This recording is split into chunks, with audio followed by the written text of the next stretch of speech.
Leader in sports, this is ESPN News. You're looking at a live picture from Las Vegas. Mike Tyson has arrived at the Nevada State Athletic Commission, and the moment his hearing begins, we'll bring it to you. Tyson's seeking to have his license reinstated in order to facilitate his proposed heavyweight title fight with Lennox Lewis on April 6th. We will bring you that hearing live here on ESPN News. First of all, though, let's bring you the ESPN.com interactive poll question today. It has something to do with Mike Tyson. Very interesting question. What do you think of Mike Tyson? Not sure this page really suffices, but here are your choices. Still think he's the champ? You feel sorry for Iron Mike? Unjustly portrayed by the media? Or you just wish he'd go away? And not surprisingly, 71% of you say you just wish Iron Mike would go away. Well, let me tell you this. That's not happening, at least not today. Again, we'll bring you that hearing the moment Mike Tyson arrives in Las Vegas. In the meantime, Betsy Ross gets us up to date with headlines. He is in the building, we have been told, and again, we're just waiting for him to get into that room. Well, the last time that Mike Tyson asked Nevada boxing regulators for a boxing license, he brought Muhammad Ali and Magic Johnson along to help plead his case. Well, today, Tyson's have to go it alone to convince commissioners to give him a license for a scheduled April fight in Las Vegas with Lennox Lewis. He will not only have to explain why he scuffled with Lewis's posse at a New York news conference last week, he will have to explain a number of scuffles that have happened since he last fought in Las Vegas. That was back in 1999. Of course, Tyson has had his share of bizarre events. The attack on Lennox Lewis at last week's news conference, just the latest one. Shortly after knocking out Andrew Galata, the fight was ruled a no contest when Tyson tested positive for marijuana. Tyson fought Norris to a no contest when he hit Norris after the bell. And then after his fight with Francois Botha, Tyson admitted to trying to break Botha's arm during the fight. And, of course, the infamous ear-biting incident involving Evander Holyfield. As we've been saying, we will have that Tyson hearing coming up for you. Should start any moment now. We can see the photographers just outside the main room there where the hearing will be held. And again, we have been told that Mike Tyson is in the building. We are just waiting for him to show up in the hearing room. As soon as that starts, we will go to it live right here on ESPN News. To the east in a little while, but now let's go back to Las Vegas. Mike Tyson is walking into the hearing room for his hearing to try to get his license back in Las Vegas.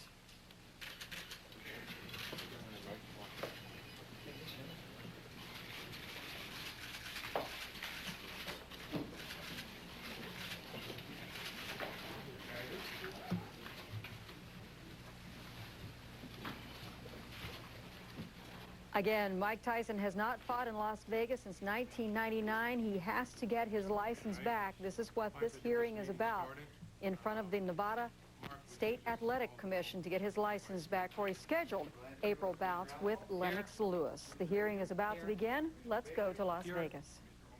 Here. Chairman Dr. Mack? Here. Before we get started, a few rules. No cell phones. Sure, they're off. If they come on, you'll be asked to leave. No heckling, abusive language. The security officer will remove you. Flash, no cameras, not allowed. So make sure you assist us in that area. And starting for the chair, I would like to have the commission members allow me to set some rules in terms of who speaks first. So I'd like to have Pomansky, Alamo, Amy Ayub, and I think we'd like to have John Bailey and Flip Pomansky and myself last. Those are the order of the people that will speak. All right, now we get started with the last item of the day. Request by Michael G. Tyson for license to box per NRS 467.017. Mark, would you kind of interpret what that is so everybody knows? Yes, sir, that's the licensing. What it means is that any fighter over the age of 35 will be 36 this calendar year, must appear before the commissioner, must have commission approval, and that is what he's here for today. I'd like to read Nevada Revised Statute, Chapter 467. This is what our meeting is all about today. An application for a license constitutes a request for determination of the applicant's general suitability, character, integrity, and ability to participate or engage in or be associated with contestants or exhibition of unarmed combatants, the burden of proof is on the applicant to establish to the satisfaction of the commission that the applicant is qualified to receive a license. With that, we'll get started. I'd like to say, have a list of who's going to speak first, and Shelley Finkel, I would like to have you speak first. After that, Bob, you have a set of people you'd like to speak first, or how you want that handled? Mr. Chairman and members of the commission, if I may introduce ourselves. Okay, please. Mr. Chairman, if I can just make a brief disclosure, I see that Mr. Tyson is represented by Bob Fess of the law firm of Lionel Sawyer and Collins from 1985 through February of 2001. I was a member of that law firm. I am no longer associated with that firm, and I just wanted to make that disclosure. Thank you. So Bailey, appreciate that. Vice, please. I am Bob Fess of Lionel Sawyer and Collins, appearing with co-counsel Elizabeth Brennan of our firm, Lionel Sawyer and Collins, on behalf of Mike Tyson. Mike Tyson is here at the council table, along with Shelley Finkel, his boxing advisor, and Matthew Johnson, his business attorney. Also present is Keith Clevin, Mr. Tyson's fitness trainer, who will testify to Mr. Tyson's fitness.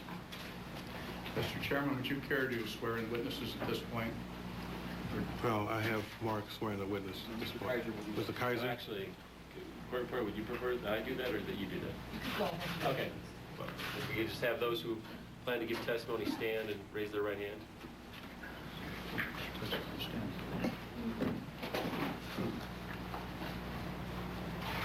You swear that the testimony you are to give today before the commission is the truth, the whole truth, and nothing but the truth.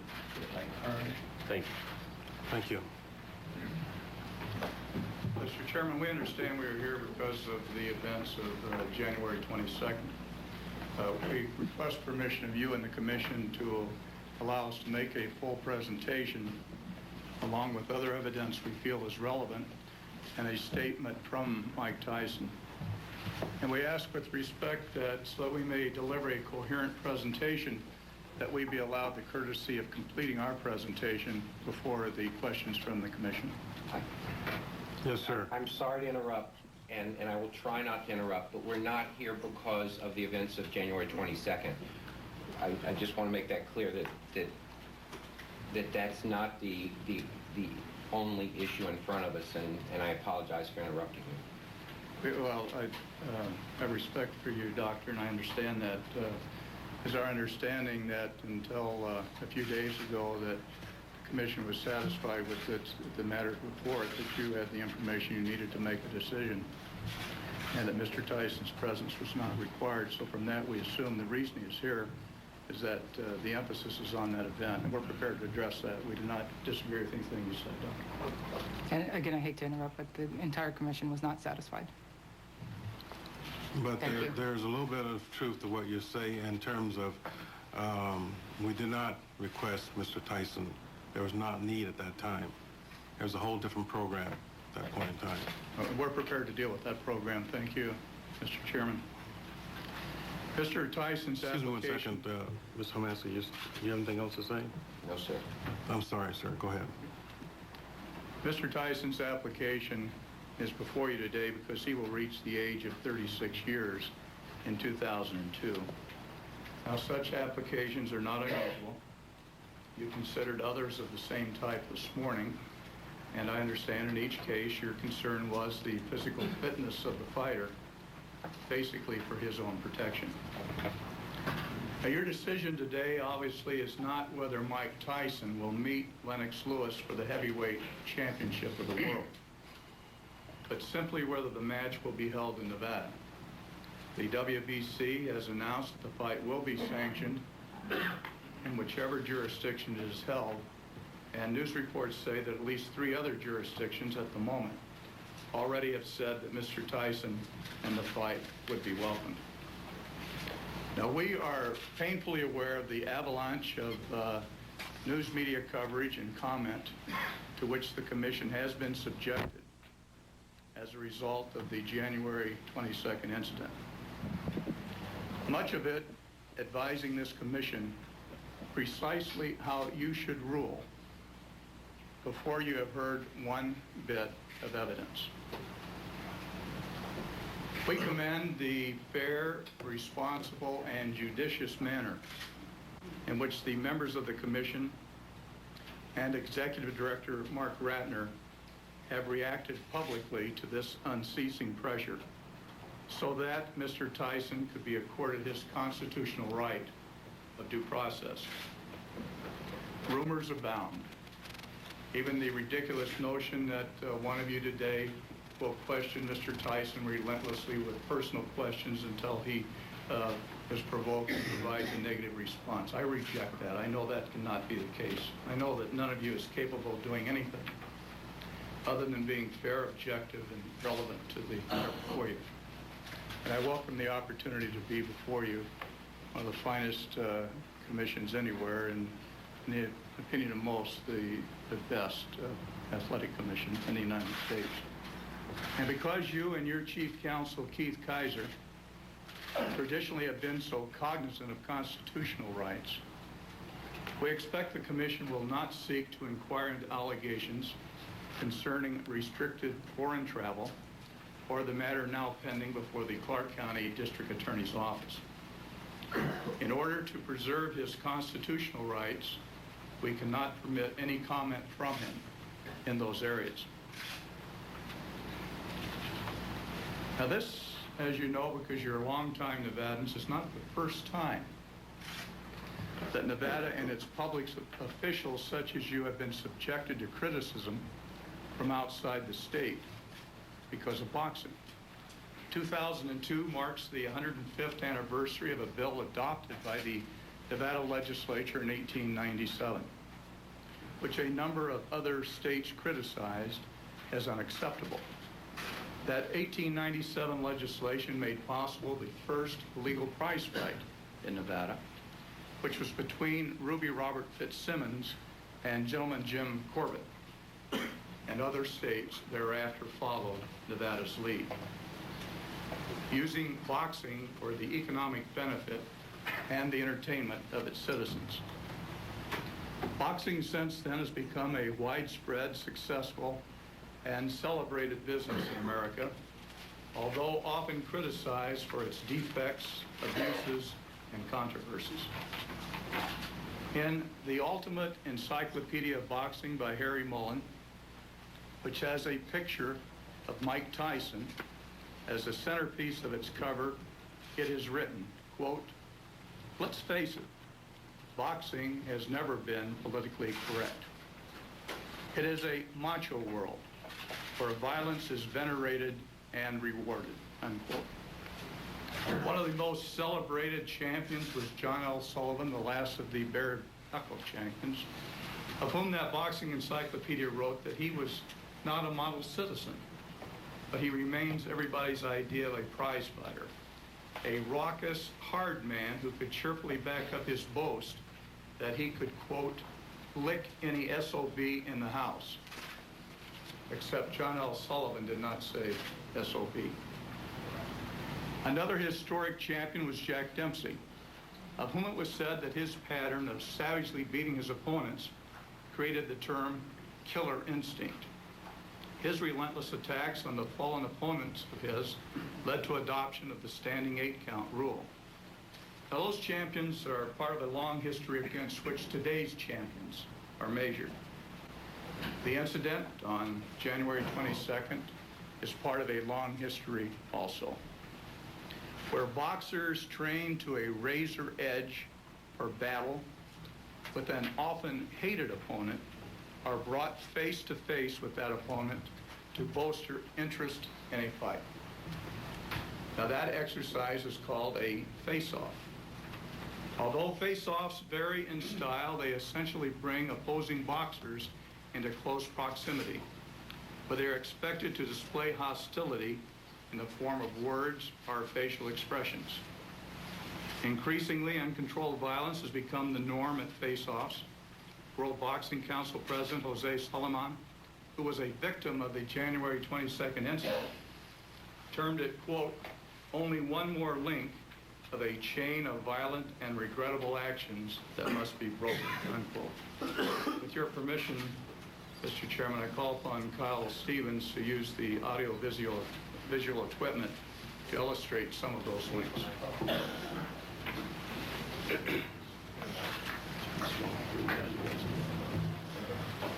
If there's any witness in the testimony, be sure to give your name and spell the name for the court recorder, please. Kyle Stevens, S-T-E-P-H.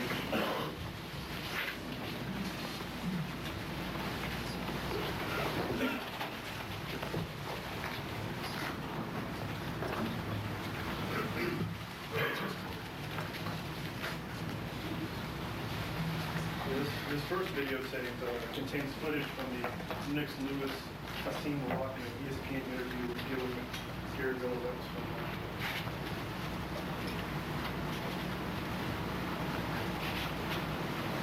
during a radio here, did he question your sexuality? Yeah, he said, why are you sounding like gay? That's all.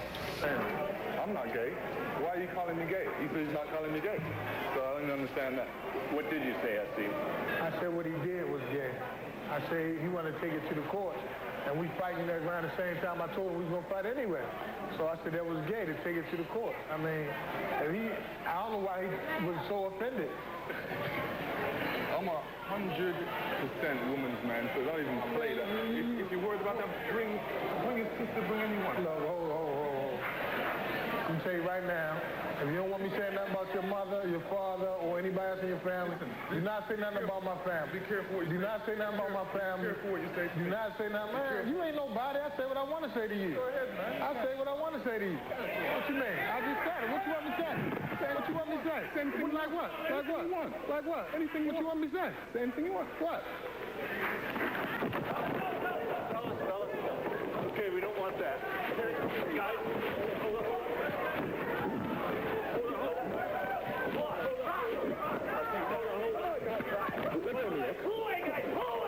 Come on, big man. Come on, big man. Come on.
Now, Mr. Chairman, let's turn to the January 22nd news conference in New York City.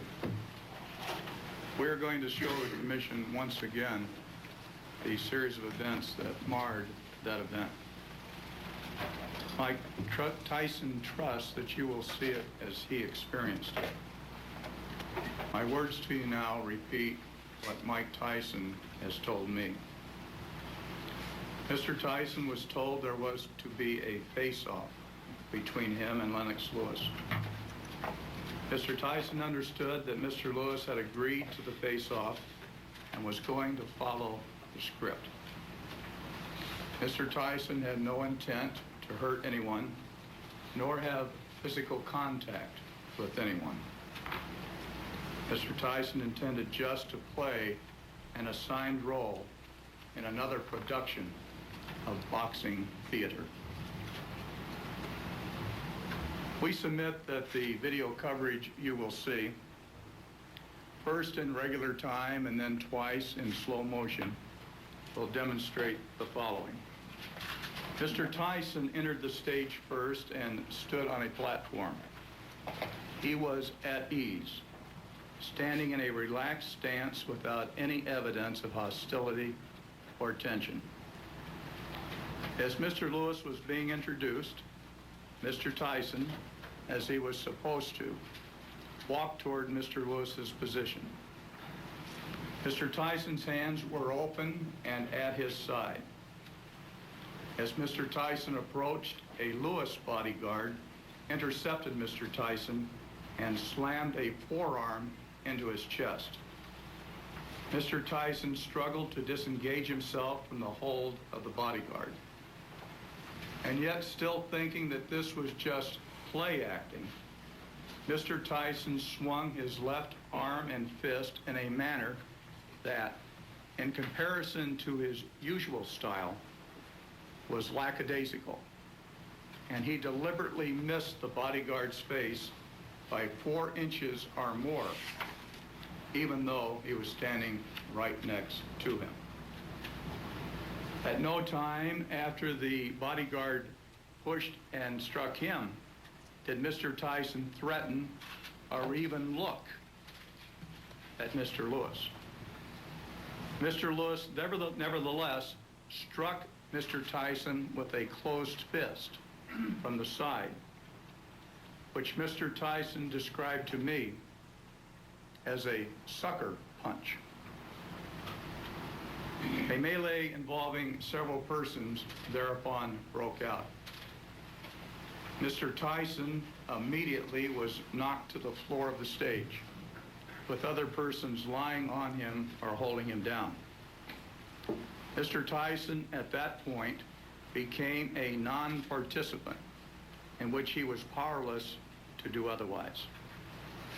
On the tape, you will see that Mr. Lewis is punching down at someone on the floor. Mr. Tyson says that he was the one being punched when he was defenseless, suffering a cut on his head. The tape does not show Mr. Tyson fighting anyone. And Mr. Tyson states he did not fight anyone. At this point, Mr. Chairman, I will ask if Mr. Tyson will confirm that what I have just said is the truth. Yes, it's true. Everything he said. Now, with your permission, Mr. Chairman, I ask if Kyle Stevens will roll the tape of January 22nd. Mr. Chairman, can I just ask one quick... Mr. Chairman, can I ask one quick question? Sure. Mr. Fess, are you going to show the entire episode through to its end? We're going to show the first part, and I'll address the second part. But you're not going to show the second part? I do not intend to. Okay. I will give a description of it, Doctor. Excuse me, is this a tape? Where's Mark? Yes, sir. Is this a tape that we were shown, the commission's tape, similar to that? This should be very similar. This would be the ESPN tape. A collection of Showtime raw footage of the press conference. The first clip is actually a pre-press conference interview with Lex Lewis by Showtime. The second clip is footage of the press conference. The next 2 clips after that are slow motion replays of the incident. The 5th clip is a clip of the aftermath where an unknown individual or unidentified individual says something to the effect, this is a quote, "Tyson went up to him first. That's what was in the script. That's what was in the script." And I have replayed that aftermath as well.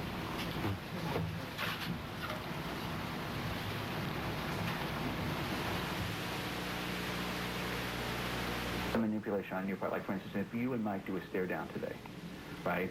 You are a good 5 to 6 inches taller. You're bigger. I mean, is that something that you're aware of and you try to make him aware of? Yeah, well, be silly of me not to be aware of it. You know, I'm looking down at the man, so obviously I know that I'm bigger than him. But you know, I'm looking. If there's a stare down, you know, my stare down is right before the fight. Don't need to stare down right now, because that may bring punches and bring some kind of activity.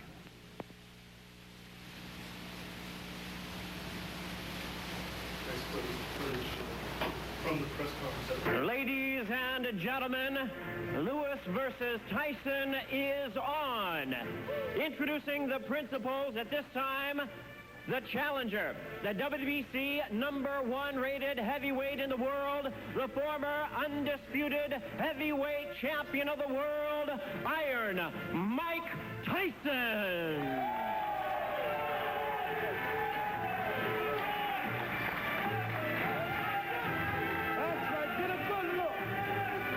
And now, ladies and gentlemen, the defending champion, the linear heavyweight champion. He is the WBC, the IBF, and the IBO heavyweight champion of the world, Lennox Lewis.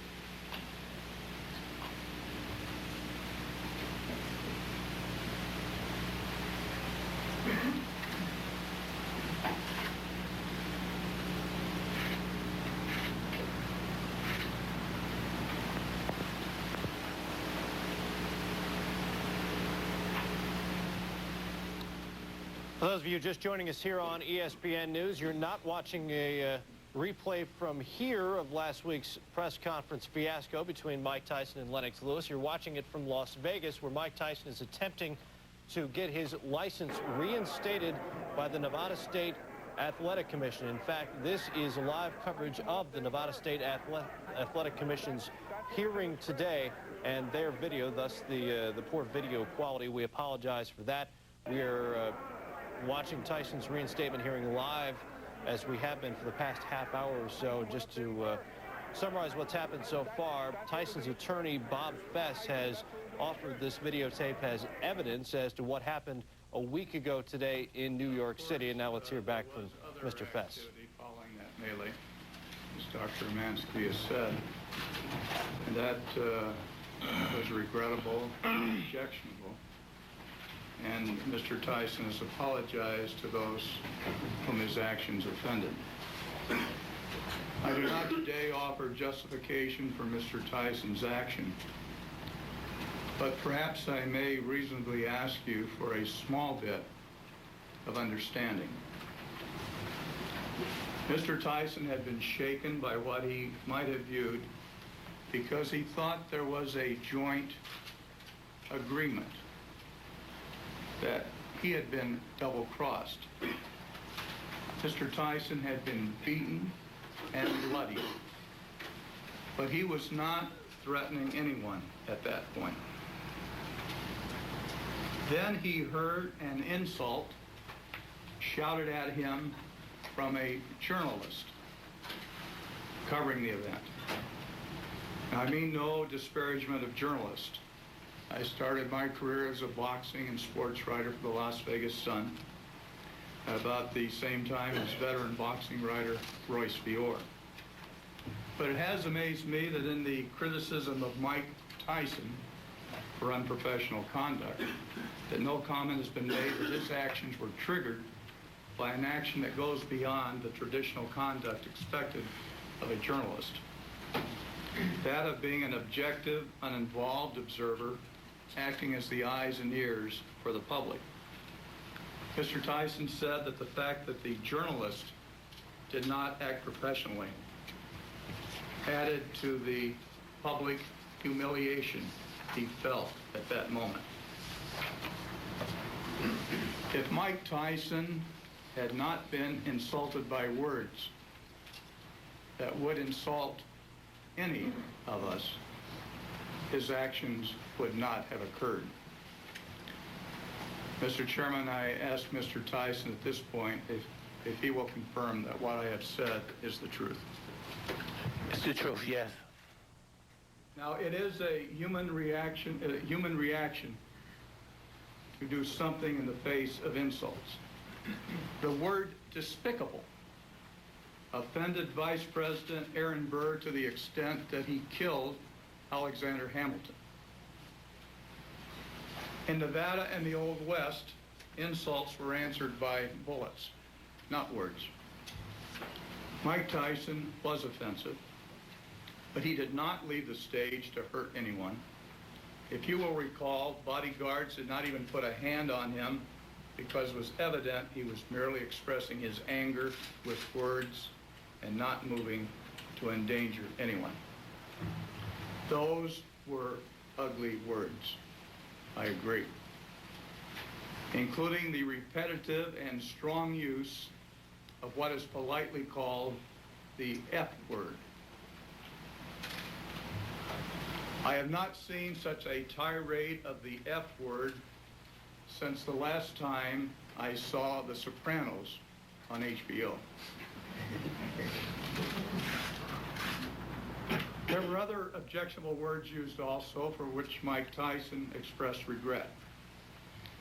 The one thing that all those words have in common is that they have been found protected by the First Amendment of the United States Constitution, found protected by the United States Supreme Court and other courts. I share your distaste for the expression of those words, which Mr. Tyson has admitted were inappropriate. However, I respectfully submit that the freedom of speech guarantee, one of our most revered and protected principles, prohibits government punishment of him for expressing them. Mr. Chairman, Mrs. Brennan will now address the matter of physical fitness. Thank you. Mr. Chairman and other members of the Commission, at this time, we take the opportunity to read into the record an affidavit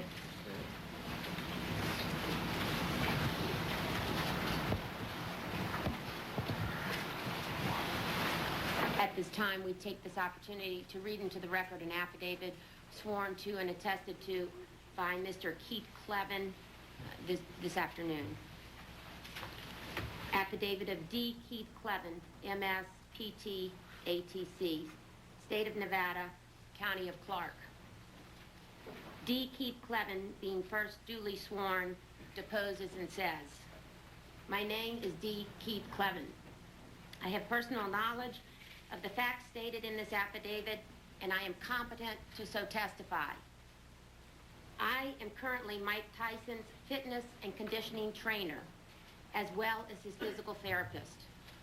I have participated in the training and conditioning of Mike Tyson for numerous heavyweight fights that he has been involved in over the past 10 years, including Mr. Tyson's fights with Andrew Galata, Lou Savarese, Julius Francis, Orlin Norris, Evander Holyfield, Frank Bruno, Peter McNeely, and Razor Ruddock 1 and 2.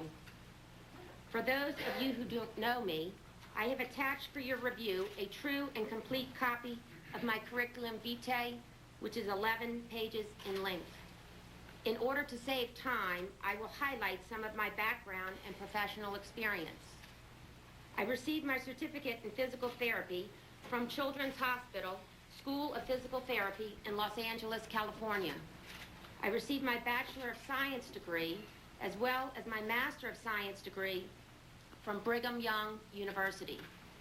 I completed 1-year residency in physical therapy at the University of Southern California. I am currently a licensed physical therapist here in Nevada, and I am certified as an athletic trainer by the National Athletic Trainers Association, which is a certification that I have held since 1978. Since 1996, I have been the owner and director of the Keith Clevin Institute of Orthopedic Sports and Dance Rehabilitation here in Las Vegas. We'll send you back out to Las Vegas in just a moment as Mike Tyson's license hearing continues at the Nevada State Athletic Commission. Stay with us here on ESPN News. The Las Vegas Institute of Physical Therapy and Sports Medicine. And welcome back to ESPN News as we continue our coverage of Mike Tyson's reinstatement hearing with the Nevada State Athletic Commission. Tyson, of course, seeking to regain his boxing license in that state in order to facilitate his planned heavyweight title fight with Lennox Lewis on April 6th. Just to summarize what has happened so far, the commission has gathered this is the last item on their meeting today. We've heard a lot from Tyson's attorney, Bob Fess, who, among other things, pointed out the fight has already been sanctioned by the WBC and accepted by other jurisdictions. He also made comparisons between Tyson's behavior and former champions of yesteryear, John L. Sullivan and Jack Dempsey, and then referred to the face-off with Lennox Lewis last week, which sparked a fiasco in New York City, saying it was basically a planned event that got out of hand. Tyson thought he was play-acting when he threw the initial punch, according to Fess, until Lewis, among others, hit him. And then, responding to the verbal tirade Tyson inflicted on a reporter, said that was incited by a journalist in the crowd. We're now hearing from another representative of Mike Tyson's, basically reading an affidavit of Tyson's personal fitness trainer, who is testifying, I should say, as to Tyson's physical fitness. Strictly speaking, that is what this hearing is about. Any fighter over the age of 35 must have one of these hearings in order to regain a boxing license in the state of Nevada. And as I said, strictly speaking, that is what this is about. We will keep...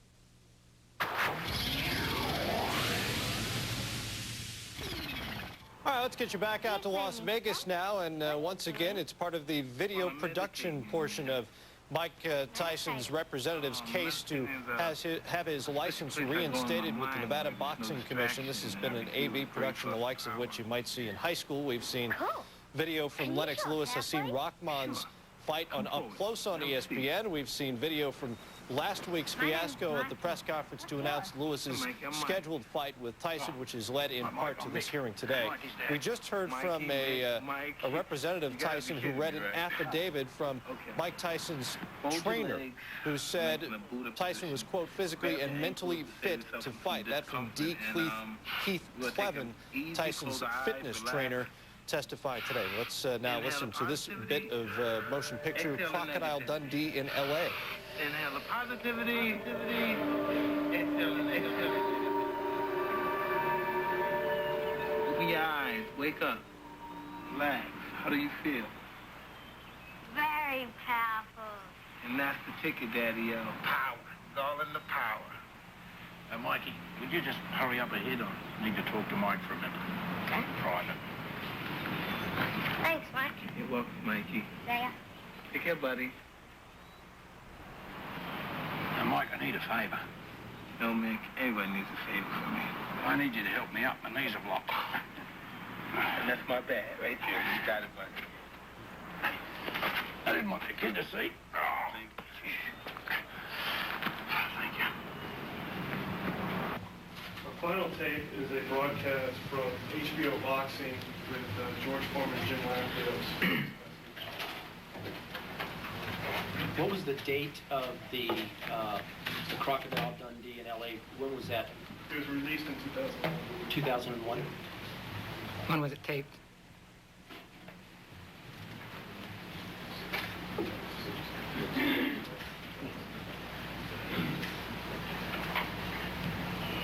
Probably 6 or 9 months before the release. Okay.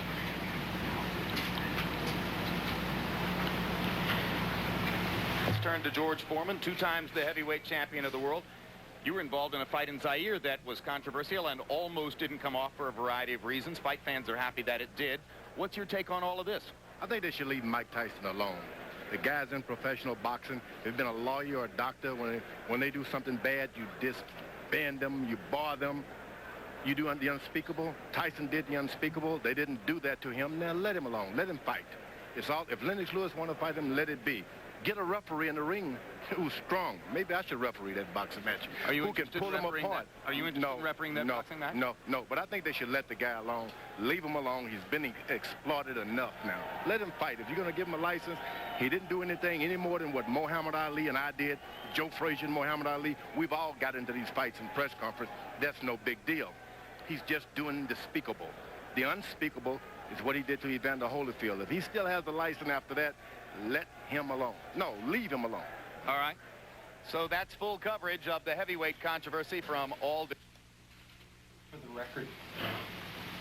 For the record, Mr. Chairman, let me make it clear that after that episode with Mr. Holyfield, he did not have a license. His license was revoked. So, just to make it clear that Mr. Foreman was a little incorrect. And it sounded like Mr. Foreman thought it should be. And that's what the Nevada State Athletic Commission at that time did. They revoked the license permanently. We were, Dr. Lemansky, not presenting the tape as a factual presentation from him, but based on his vast experience and his position in boxing history, his opinion. Thank you, Mr. Chairman. Okay, thank you. Now we'll start with the Commissioner, Mr. Tony Alamo. Thank you very much, Mr. Chairman. I, too, want to thank Mr. Fess for coming, Mr. Finkel, and, of course, Mr. Mike Tyson. Mr. Tyson, you come before this commission because of your actions. You're a champion, and I can recall almost every one of your championship fights where I was when I saw them. This makes this situation very disturbing to be here today. Your actions have placed you here. Your actions have placed the sport of boxing on the ropes, and it'll be up to this commission to bring it back to center ring. It would be inaccurate and naive to think that I am not aware of the financial repercussions of a fight of this magnitude. The exposure to Las Vegas, the boost to a local economy, a city in which I grew up. But I can assure you that that is not part of my decision-making process. I remain undecided. This is about you. It's about health and safety. The health and safety of Mr. Tyson, the health and safety of his opponent, the referee, the spectators, and the people in your camps. It's about obeying the rules of boxing, the rules of Nevada. This is not about the scuffle that happened last week. This is about what happened after the scuffle, the recurrent theme.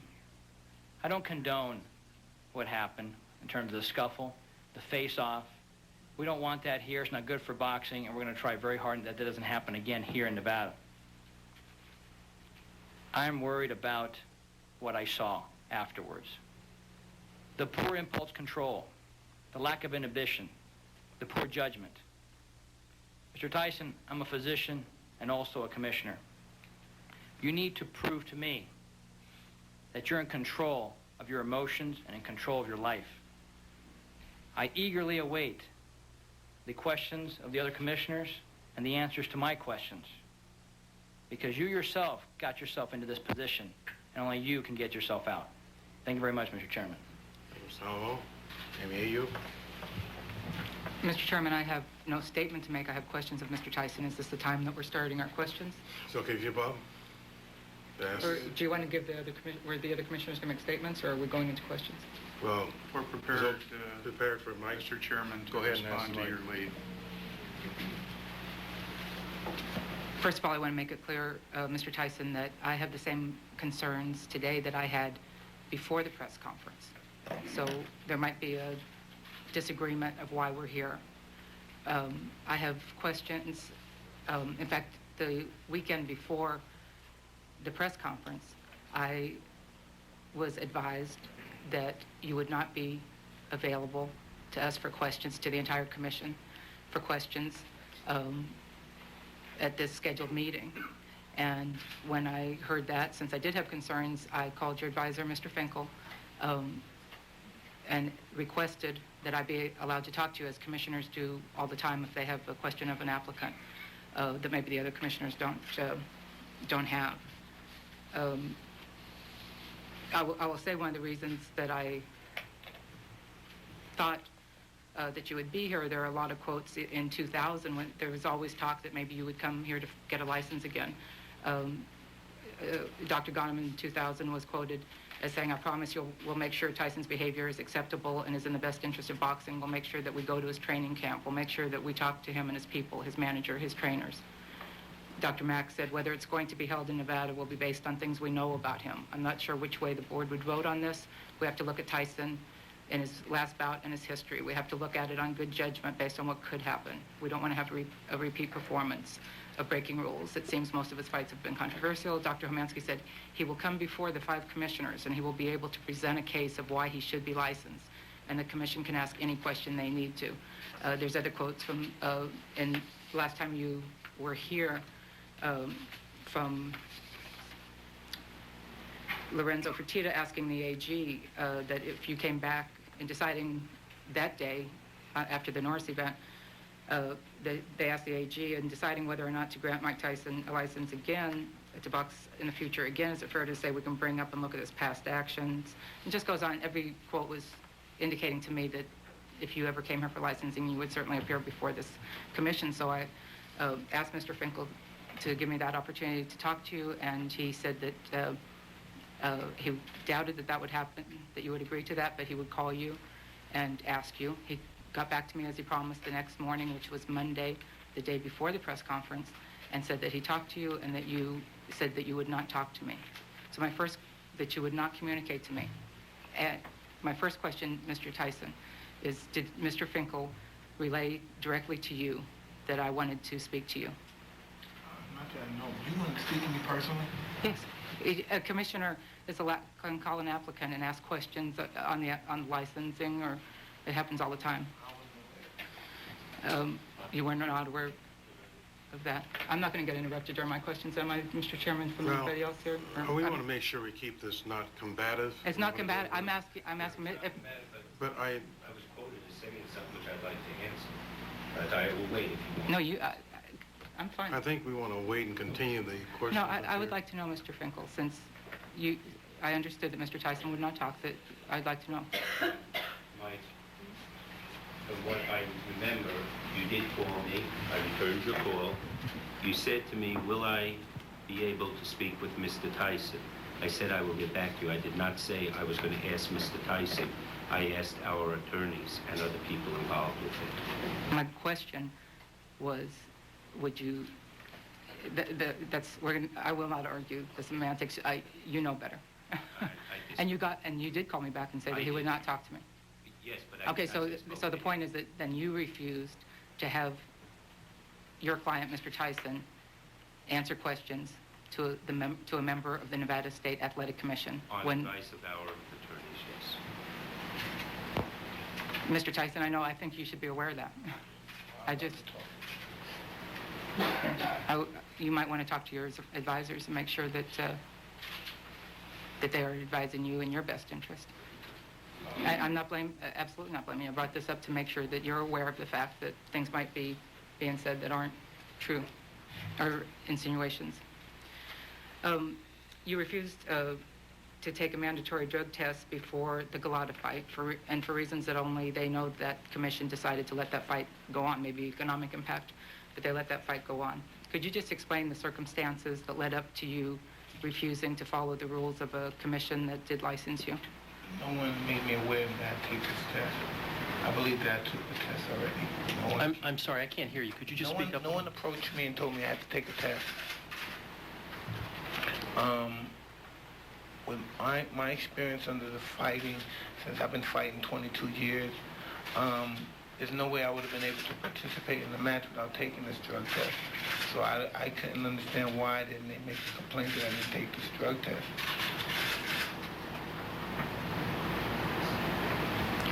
You tested positive for marijuana after that fight?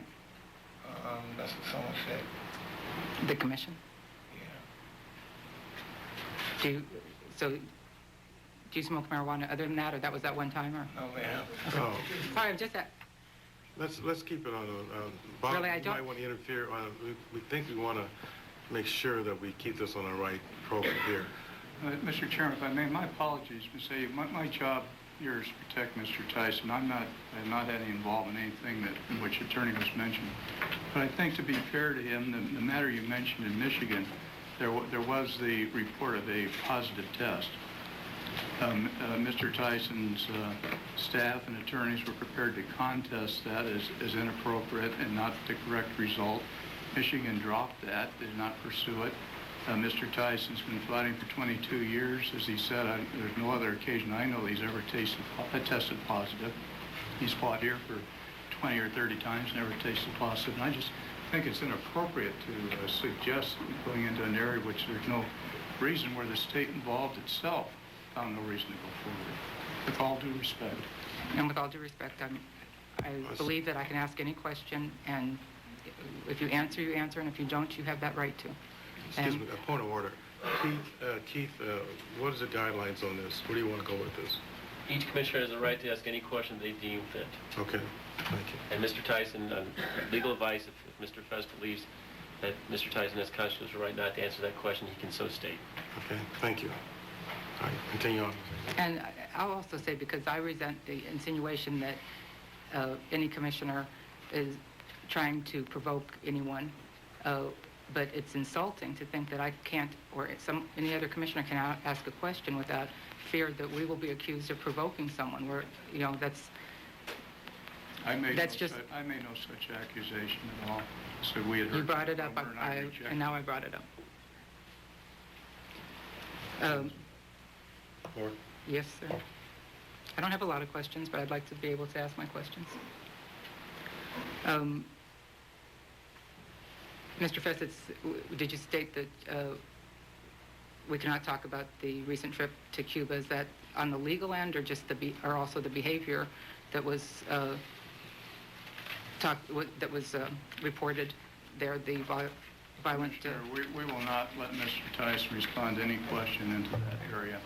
For him to answer it all may well be a waiver of his constitutional rights, and we simply ethically cannot admit that. Because I'm sure nobody's making a political statement on whether it's, which side of the law, or if it's a law or anything else. It all goes to the core of behavior and of wanting to make sure, Mr. Tyson, that you are ready to follow rules and regulations. How can we be assured, Mr. Tyson, that if you're allowed to fight here, that you would follow the rules and regulations of this commission? Well, this is the most important moment of my life as far as my fighting career is concerned. And this is something I'm truly interested in doing and being successful in. And I've been punished before severely for winning a fraction of the law with Randy Holyfield, and I don't want to experience that again.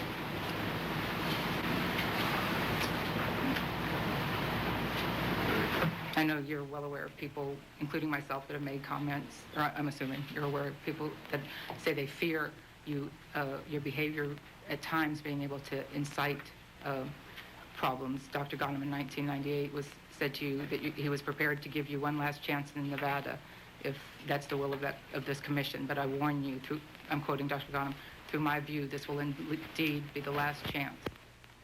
You must take the responsibility for yourself and act like the champion you once were. You will either conduct yourself in accordance with our rules and regulations, or you will probably never fight again in Nevada. We can't have riots. We can't have fights outside the boxing ring rules. Do you ever worry about that, about hurting an innocent person, inciting a riot? That's not true at all. My intention is not to hurt anyone.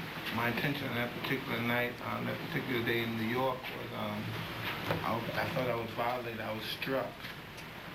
And I was humiliated and embarrassed, and I struck back.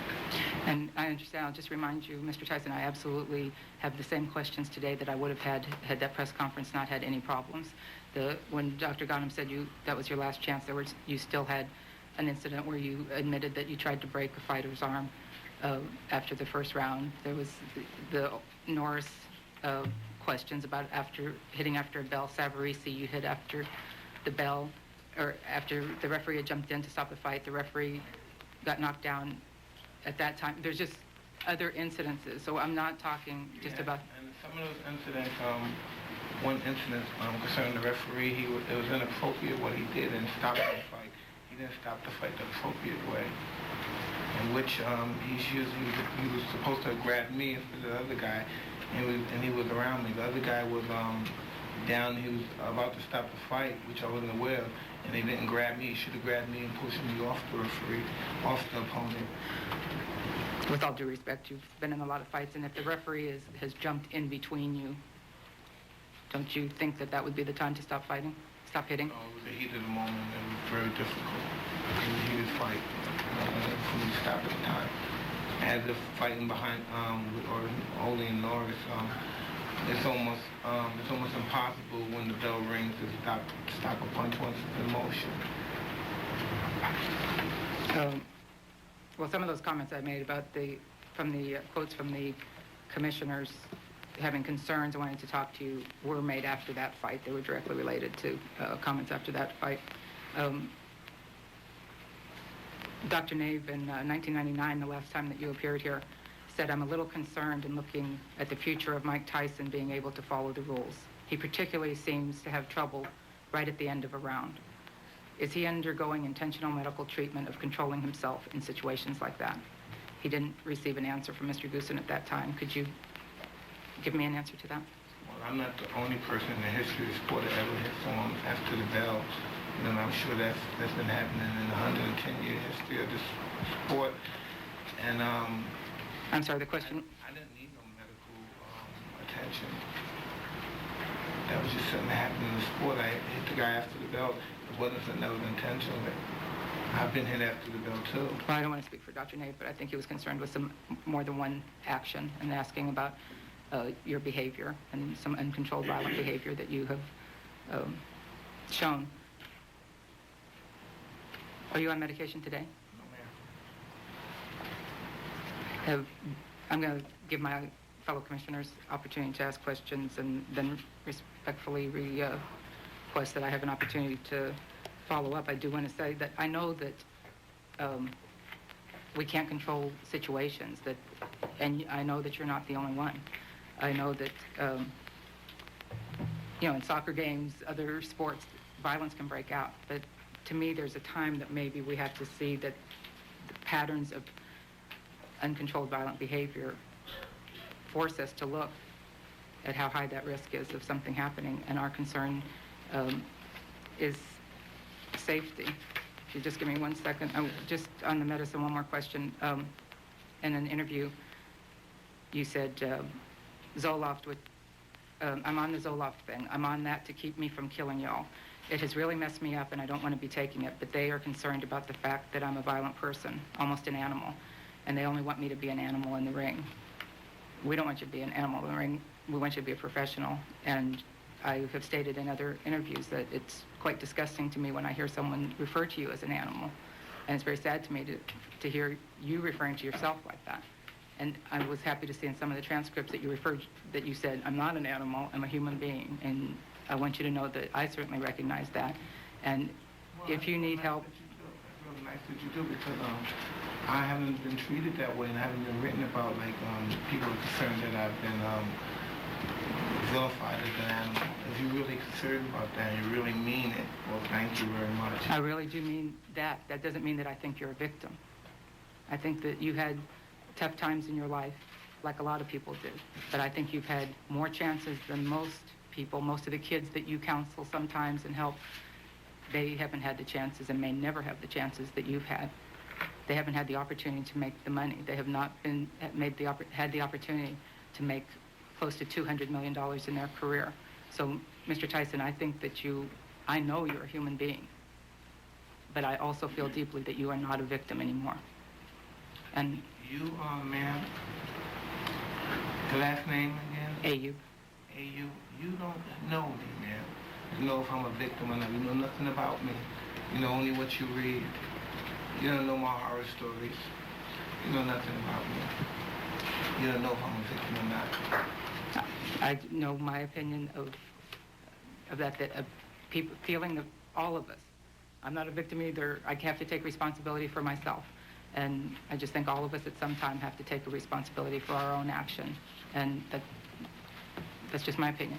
Excuse me, Mr. Chairman, I'm sorry, Ms. Eddy, but he's prepared to respond to questions, and I cannot, to express your feelings to him, Commissioner. I think that I don't, obviously you can do anything you want, but I think and I see the other commissioners nodding, we mean no disrespect to you. He's prepared to answer the questions, but not debate with you as to which of you is correct about. And he doesn't have to do that, but I also would just say that I'm not asking or saying anything that I haven't read in, mounds of transcripts from other people, and also other commissioners have had the opportunity to make statements. I'm finished with my time right now, and the other commissioners. Thank you, Keith. I look for you to help us coordinate these legal briefings if you could.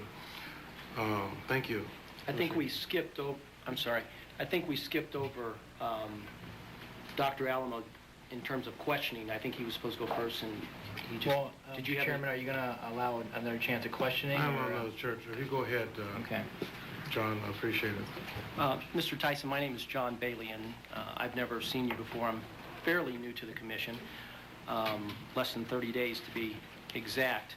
I want to ask you a couple of medical questions, and I apologize if they're embarrassing to you. I mean no attempt to embarrass you in any respect, but in the prior hearings there were medical issues that came up, and I feel it's my obligation to make sure that I understand medically what's going on.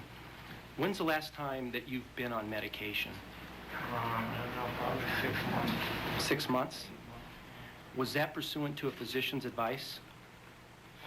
Yeah. And who was the physician? I believe his name was Dr. Barksdale. Boxdale? Barksdale. In preparing for this hearing, I went back and looked at the prior hearing transcripts. One of the transcripts was back in October 19th of 1998. At that time, Dr. Schouten, do you remember him? He was one of the physicians from Harvard? Yes. Dr. Schouten testified on page 17, it was our unanimous conclusion that Mr. Tyson is in need of and would benefit from psychotherapy. Do you remember that testimony? Then Dr. Schouten testified, we believe that, and this is on page 20, we believe that because of the impact of the current sanction, because of his commitment to returning to the ring, because of his commitment to his family and community and the importance of returning to boxing and earning a living, that he would be able to control his behavior in the situation and to develop new strategies.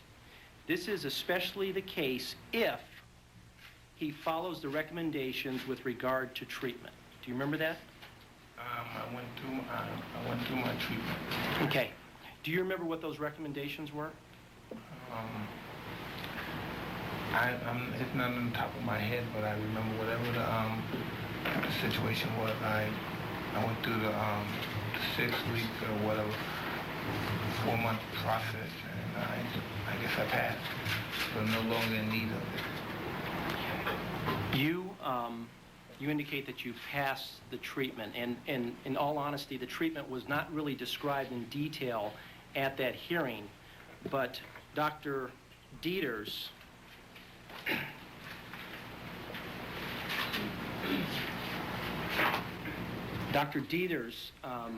indicated at that same hearing, and let me just read you a portion of that.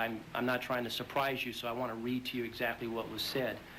That's why we all emphasize the fact that he needs to have treatment for depression, and it was my conclusion that I felt if he did get very aggressive treatment for depression, if he was in psychotherapy and treated it seriously, went on a weekly basis and followed by a neuropsychologist, possibly a neuropsychologist.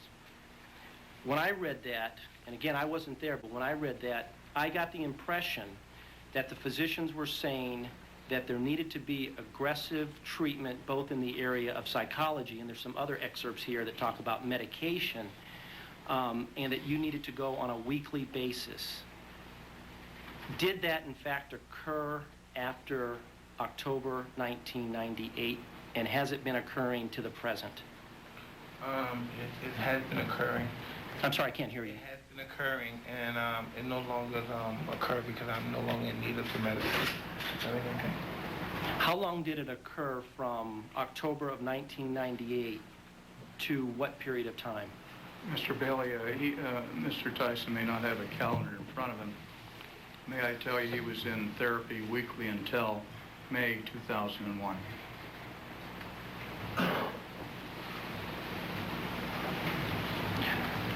Mr. Fest, are you prepared, or does your team have any information to support the weekly therapy that Mr. Tyson had from, I guess, October of 1998 till May of 2001? Well, other than his testimony that occurred, Mr. Finkel, I'm sure will confirm that. But there's no records. And I'm not saying that you have to have records. I'm just wondering, are there any records? And I'm concerned when it says weekly aggressive treatment. I guess what I'm searching for is to understand whether or not Mr. Tyson was in compliance with what these specialists had to say, or whether or not it was something that wasn't a consistent effort on his part. Can Mr. Tyson address that? Well, Mr. Tyson does not keep his medical records. His doctor does. And maybe perhaps Mr. Finkel can give you some satisfaction. Our information is that he was in therapy weekly, and I assume according to the conditions stated, until his doctor told him it was no longer necessary. And so it ceased in May of 2001? That is our information. And that was at the direction of Dr. Barksdale? Is that correct? Yeah. Okay.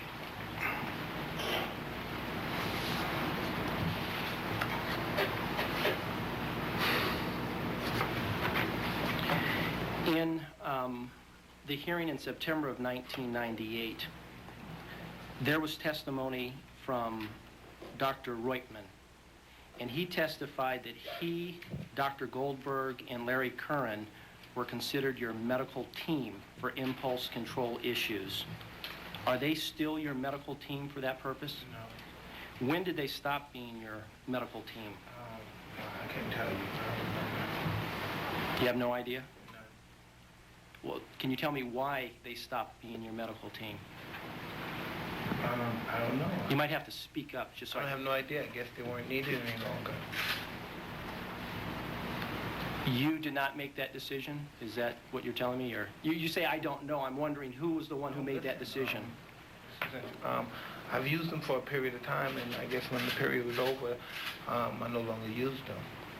Can you give me an idea, if you can recall, how... I can't recall how long or what period, how many days I've seen them, anything. I just stopped using them. I wasn't aware of that.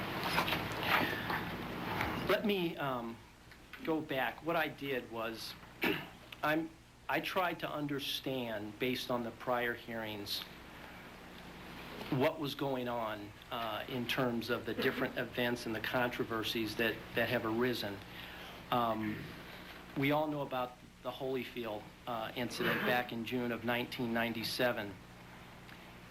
I have looked at a couple different articles, not only the transcripts, but also the exhibits that were attached to the transcripts.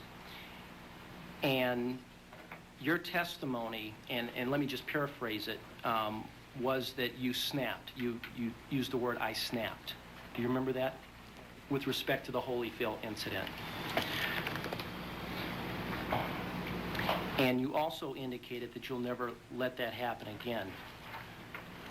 One of the, and I assume that you still maintain that with respect to that Holyfield incident, it was something where you just snapped and what happened, happened. Sure, Mr. Bailey. Okay. In the September and October 1998 hearings, one of the issues that arose was the event that occurred in Maryland. And the members of the commission were concerned about the fact that that event had not been resolved. Can you tell me what in fact happened, either you or Mr. Finkel or any of your advisors, tell me what ultimately happened as a resolution to the Maryland event? I guess it occurred in August of 1998. Mike pled no contest. He pled no contest? Were there any penalties associated with his plea? Sir, give your name, court recorder. Matthew Johnson. Mike, it was a, Mike, how long did you go through? 4 months. Those people lied and I gave them a bunch of money. And I appreciate your comments, but can you tell me what was the result of the no contest plea? Mr. Johnson, perhaps? The result of the no contest plea was that Mike went to prison for 4 months. They gave me 2 years for a lie. Mike is referring to a deal with the prosecutor that there would be no jail time in return for a no contest plea. So he had an understanding of a plea agreement. There was a plea agreement, and then there was a change of prosecutors, and the new prosecutor chose not to honor the original deal. And so the result was the judge ultimately gave him a 4-month sentence? Correct. And had his legal advisors in Maryland at the time been aware that they were not going to honor the deal, there would not have been a no contest plea. But that's... No, I understand. I appreciate that fact. I'm a lawyer by profession, but I'm not a criminal lawyer. But I understand what you're saying, and that makes sense to me. Commissioner Bailey, if I may, just to clarify the record, he was charged with 2 counts, I believe, of assault. The judge sentenced him to a year on each count consecutively, then suspended 1 year of that sentence. So he had a 1-year sentence, and he was able to get out after 4 months on good behavior. And Mr. Bailey, I have the whole recording here from that. Okay. I accept your testimony, Mr. Tyson, on that point. One of the questions that I had, though, was in your hearing in October 98, you testified on page 76, line 14, I didn't really hit nobody, and if it was said I did it and I was unconscious of doing it, I'm sorry to you and everybody, to Mr. Hardick, I'm sorry. Is this another incident where perhaps you snapped in the same way that we've been talking about, where you talked about the Holyfield incident? No. I was struck by 2 cars. I claimed, I got out of my car, I asked the people what was the problem, and he overtly lied in front of my face and said he didn't hit me. And I was angry. I was in the car with my wife at the time. She was hurt badly, I was hurt, and no one cared to ask us why we were hurt. The only thing, his main concern was, why did we stop here? You know, and I don't have any problems with that. I assume that anyone who is in a car accident and it's not their fault, they become very angry. So I don't have any problem with that. I was just concerned about the testimony where you used the word unconscious of doing it. And I'm trying to understand, is this a similar situation where maybe when you use the word unconscious, maybe it's similar in terms of it, you snapped. You used the word snapped in the Holyfield incident. I'm wondering if... I know I didn't snap on the Okay, very well. The Francois Botha event here in Nevada in January of 1999, it's my understanding, and please correct me if I'm wrong, that you admitted that you attempted to break Mr. Botha's arm. Yeah. Okay. Is that a situation where you snapped or you lost control of your impulses? Mr. Botha was fighting dirty inside, hitting me and holding me and grabbing me. And then to avert that, I twist his arm to have him get off me. In October of 1999, also here in Nevada, there was some controversy regarding the Olin Norris fight. You remember that? Yeah. And the controversy, as I understand it, was that you hit Mr. Norris after the bell had rung. Can you tell me your mental state in terms of how that sequence occurred? Yeah. By any chance, did you happen to witness that fight? I've seen pictures of it. Well, if anyone's a fighting person, which I'm sure you are because that's why you're commissioner, you would see that I hit that gentleman with a very light blow after the bell. My punch was in motion, I couldn't stop, but the punch wasn't hard at all. He didn't hurt his leg. It was a forest. He wasn't hurt. He wanted to stay down. He didn't want to continue fighting. And the commissioners here who are experienced commissioners heard, I'm sure if you listen to the audio, you hear his corner tell him to stay down and let's get him disqualified. It was just, it was a joke. It was just a big joke. He didn't come there to win. He came there to just lay down and pick up a paycheck and probably get a disqualification and get a rematch. It was all a big joke. Everyone, you know what I mean, to the naked eye, it's just obvious to see it was a big joke. But still, I dealt with the ridicule of it and it became my fault.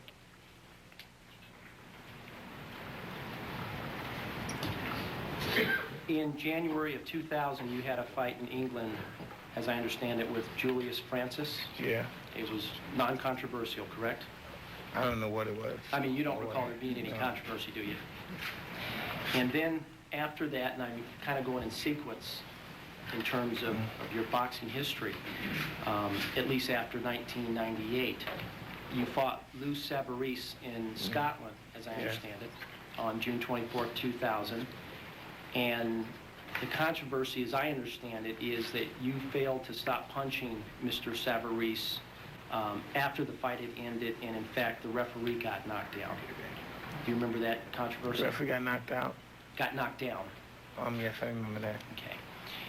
Is this a situation, and I'm talking about the Savarese fight, where you believe you lost a little bit of control after the fight had been stopped, or do you feel as though you were completely in control of what you were doing? I was totally in control of the fight. And in terms of failing to stop punching after the bell had, not the bell, after the fight had been stopped, in response to Commissioner Ayoub's question, I believe regarding that same fight, you said it was the heat of the moment. Yeah. You'll have to talk up, I can't hear you. Yes, it was. And by the heat of the moment, do you mean that the heat of the moment caused you to do something that you otherwise would not have done? Well, I'm explaining the heat of the moment. Anyone, including yourself, will do things which is normally not meant to be done. That's why it's the heat of the moment. Next, there was the Andrew Galata fight in Michigan in October of 2000. And we talked a little bit about the controversy. You responded to some questions by Commissioner Ayoub. I wasn't very clear on your response, and let me just ask you just questions. Do you recall being requested to take a pre-fight drug test? No. Okay. If I can add some clarity to that, because I was very involved in that. Please. Mike, in all of his professional fights, in Nevada and elsewhere, the drug test was after the fight. Mike did not refuse to take the test. He, in fact, took it after the fight. The request to take the test before the fight was not made to Mike. It was made to Mike's security. Mike's security did not want Mike to be bothered before the fight. So Mike was not aware that the commission was asking him to take the test. None of Mike's representatives were aware. It was all of our understanding, silly. It was James Anderson who did it. Right, but it was your understanding that the test would be after the fight. Mike did not refuse to take the test after the fight. He took the test after the fight. As I understand what you testified to, or what your counsel has indicated, you were prepared to dispute the results of the test. Absolutely. But that dispute never occurred? It never occurred because the state of Michigan dropped it almost immediately. The next event I have is the fight that took place in Denmark on October of 2001, the recent fight against Brian Nelson, and as I understand that, that was a fight that was controversy-free. I see Mr. Finkel. You almost got nervous, didn't you? You almost, before you said free, go ahead. Which brings us to the press conference last Tuesday. As I understand the physical altercation issue, it's your position that there was a script involved and that you had been told to do certain things. Can you tell me exactly what you were told prior to walking out on the stage, and who was the individual who told you that information? Shelley Finkel. Please, I'm sorry, I can't hear you. Shelley Finkel instructed me to come on the podium when they called my name, to face Lennox Lewis, and to go towards him. I believe that we were supposed to face off. And as I saw the film, and it was accurately described by your counsel, as I saw the film, in fact, someone associated with Mr. Lewis, in fact, made the first contact. No, he struck me. He struck you, and that was the arm movement against your body? Yes. And the next thing that I recall happening is your left, I use the word left hook, where you missed the gentleman, and then everything went crazy. Exactly. Okay. Tell me about the verbal comments and the gestures that happened after that. And tell me, I'm really interested in your state of mind when all of that happened. Oh, I'm going to give you a clear view of my state of mind right now. After the mayhem, I came out, and there was a gentleman, he said something very offensive to me. It was humiliating, it was embarrassing, and my response to that was to thrust back the same pain that he's given me. And so I tried to humiliate him just like he humiliated me. And at that time, I didn't care if I was right and wrong, because I think he violated me as an individual, and then in return, I violated him. And it was his liberty to say what he said to me, and I feel it was my liberty to say what I said to him. In the October 1998 hearing, you had several people speak on your behalf. One of the individuals who spoke on your behalf was Irving Magic Johnson. Remember that? And Mr. Johnson indicated that he wanted to take on the role of the late Customato in your life, and he wanted to advise you about financial matters and life skills. Do you remember him making those comments? Can you describe your relationship with Irving Magic Johnson after that hearing? Me and Irving's always been close friends since the middle 80s, and we just always been fond of one another and good friends. Can you tell me, after October of 1998, what role Mr. Johnson has played in terms of your financial matters? Well, he played no particular role in my life, because Irving's my friend, and that's how I like to leave our relationship as friends. I have nothing further, Mr. Chairman. Thank you, Mr. Bailey. Dr. Volasky. Thank you. Just 1 second. Are we okay in paper over there? Okay, I'm sorry. Thank you, Chairman. I'll try to be brief. I hate the circus atmosphere we're in, and you know, whoever's at fault for putting us in this situation, it's unfortunate. It's unfortunate for all of us here, and that's the first point. The second point, Counselor, going back to Michigan, the only point you left out is the Michigan Commission dropped that only after y'all paid $200,000. That was the only part left out of that. But there was a $200,000 donation that Mike made to charity, and it's, I don't think it's fair to say that the $200,000 was in return for them dropping that. I'm sure the charity appreciates that from Mike. My experience with Mr. Tyson, I think, is as great as anyone in the ring. I've been the ringside physician for 16 of your fights, starting in 85, 86. I was there at the Holyfield fight, at the Bota fight, and at most of your major fights. I helped this commission set up the evaluation by Mass General and Dr. Shelton and Dr. Goldberg.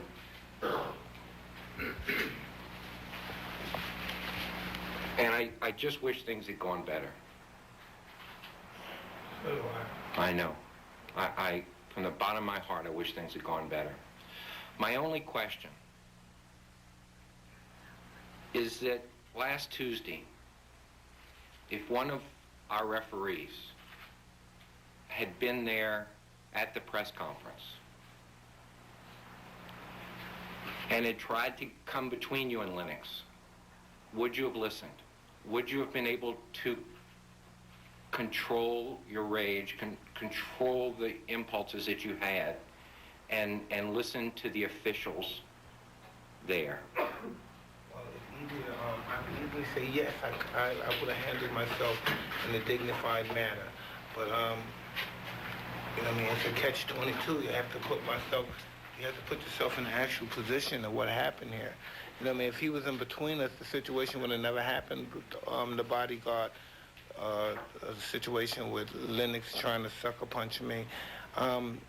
This altercation got out of hand because I believe somebody did more than what he was supposed to do, and he got a little excited, else he received the wrong information, which I believe I perhaps did as well, and it became a miscommunication problem.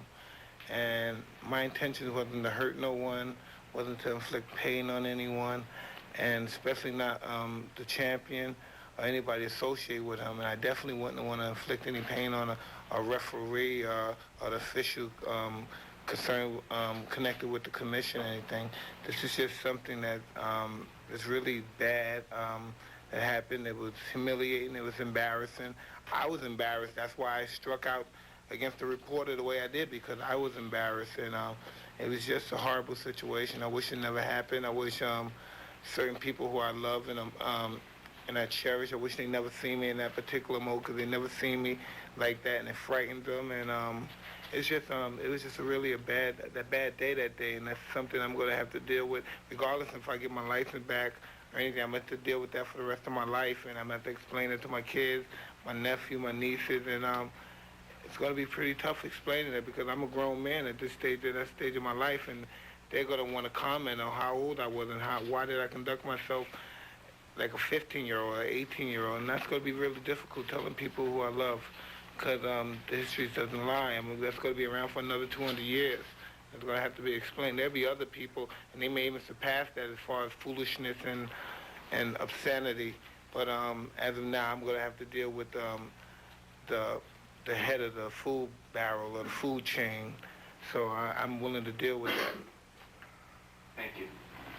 Thank you, Dr. Kompolanski. Mr. Chairman, I didn't get a chance to ask a few questions. May I? No, but I'd like to have my comments. Excuse me, go ahead. If you don't mind. That's fine. How you feel, Mike? I feel wonderful. How about yourself? Great. It's rough out here, man. It's rough. It seemed like we were just kind of hearing at the moment. We're trying to find the truth. Dr. Margaret Goodman has always said she liked to see the protection of the well-being of the fighter. And my concern was to HBO, Showtime, Shelley Finkel. What happened? No security, nobody around. Anybody can walk on the stage, and all this broke out. To me, they're just as guilty. More so. If you're the fighter, and they're your handler, why is there no security? And you've been given this here little thing as a face-off. That automatically is for damage. And Shelley, how does that happen today, especially Shelley, when her office call you, or call somebody, and said, be careful, and warn you that there could be a potential danger or problem? Should I comment? Please. Okay. This event is a unique event. It's the first time that two networks have worked together, and that was HBO and Showtime. They were the ones who picked the Hudson Theater. They were the ones in charge of putting everything together. It was important to them to get a picture of the two fighters together because they thought that for publicity purposes it would be great. I went to Mike and I said, Mike, are you open to do it? And he said, yes. I said, would there be any instances if you're doing it? He says, none at all. As a matter of fact, I went to Anthony, who is his security also, and asked him, and Anthony said there won't be any from our side at all. I went back to Marina, who is our representative from Showtime. She went with HBO, and they got permission, I believed, from the HBO side for Lennox. Came back. I said to Mike, you'll go on the dais, on the stage, you'll go on the riser, you'll come off the riser, you'll stand in Lennox's face, we'll take the photos, then we'll get up on the dais and we'll all sit down. And you saw what happened after that. I just think it's a terrible tragedy that something wasn't prevented. Mike, let me take you back to the Holyfield situation. And this may not have been the smartest action on my part, but I was in the ring after the event happened. And you know, I was face to face. Like I said, I might not be too bright at that time, but you were angry. And I was there. And I was the only one that voted for the Mills Lanes in that fight. Because actually, they correct me on this, Halpern was supposed to do that fight, correct? Mitch Halpern. And I was a Lone Ranger, and I voted to put Mills in that lane, in that fight, so I thought that the fight might have been tough. But as angry as you were, I felt no threat, no danger at that point. I think sometimes you send off bad vibes, maybe because you act, maybe because of the way you look. But I think the commission here is asking some questions of humanality. What kind of person you are? Amy, you've asked about kind of your lifestyle. I don't know your lifestyle. I know mine. I know where I come from. But it's time to make a change. You said you're a man. That brings back a lot of responsibility. That's a big thing. A man's not one that just goes with kids. He has a responsibility to the people around him and to this commission. What we're trying to do here today is trying to get some assurity that this will never happen again because we protect the state of Nevada. We're the one that work for the state. A lot of people never want to see you fight again. Want to see you banned from boxing. That's all you see on the news. There's very few people that you see on the news that support you. And probably Shelley and probably your handlers and probably your attorneys have told you that. So we're looking today to find out was the real Mike Tyson. The event that happened last week was a tragedy. And you said today that you're embarrassed by that. But from time after time, the anger occurred. What can you say to us today to convince us that that will never happen again?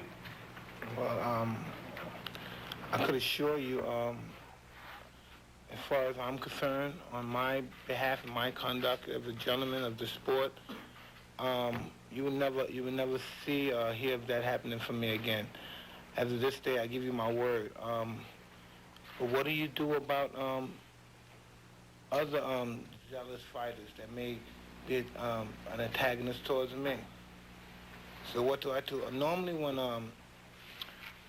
some event happens concerning me, they make a big stink over it. I'm just an average guy. And there's been people that done just as equal, if not worse, as myself. And I don't really care if they do it, whatever, because I'm not Mother Teresa, and I'm not Charles Manson either. But just treat me equal. You know, I don't care if your guys ban me for life, but just ban somebody else that does the same thing. You know what I mean? Well, Mike, you and I both know sometimes the laws are not that way. Sometimes we have to be bigger. What's the use of having them then if they're not that way? Well, why limit my liberty if I can't, you know what I mean? How can I possess liberty if you're going to limit it? Well, sometimes life leans on you. And sometimes we're saying you as a professional fighter have to understand you're out in the limelight. Everybody wants a piece of you. And that's unfortunate.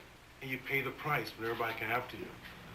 That's fame and that's fortune. So you have to relate to the fact is, this is life. I'm going to be better than they are. I'm going to be bigger than they are.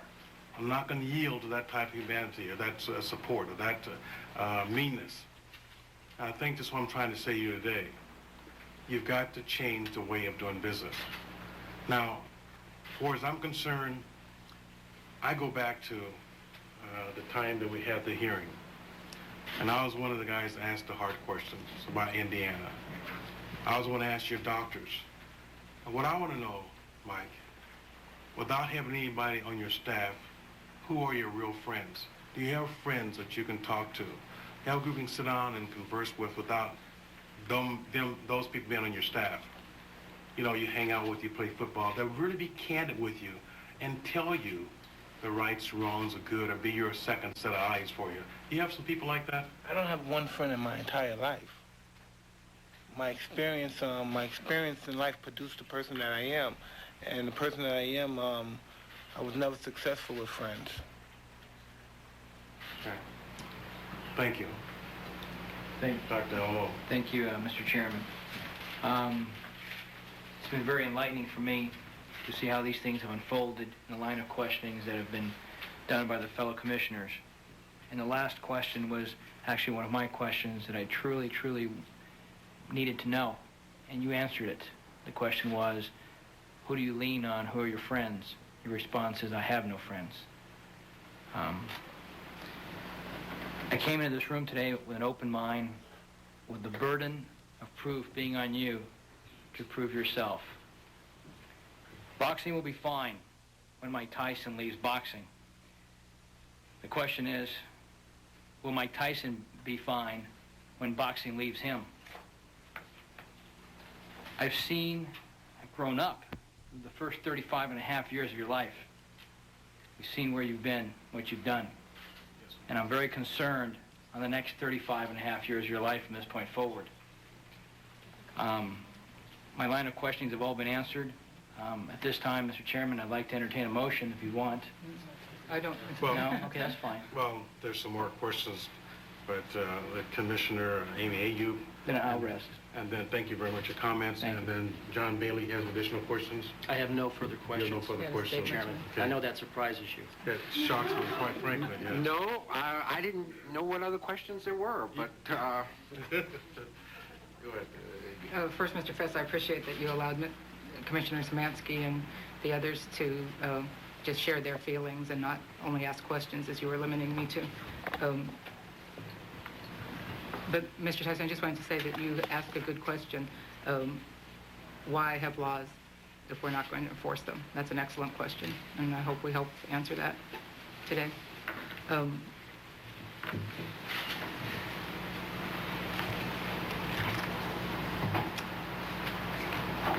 You know, I did have a follow-up when I was interrupted before. I was meaning to ask a question about that quote on Zoloft, but, and let me just finish my question. Your quote on Zoloft that, and I won't read it again, about that's what keeps you from killing someone, and I understand that you might not want to take that literally, but if you're not on medication now, how are you handling that? Medication? Pardon? How am I not handling being on medication? How are you handling, controlling your... Controlling not being on medication? No. Oh, what? How are you handling your tendency for uncontrolled violent behavior that the medications are helping, that you have stated the medications were helping, if not? I'm doing great. I was doing magnificent until that guy hit me the other day. I really was. I was doing great.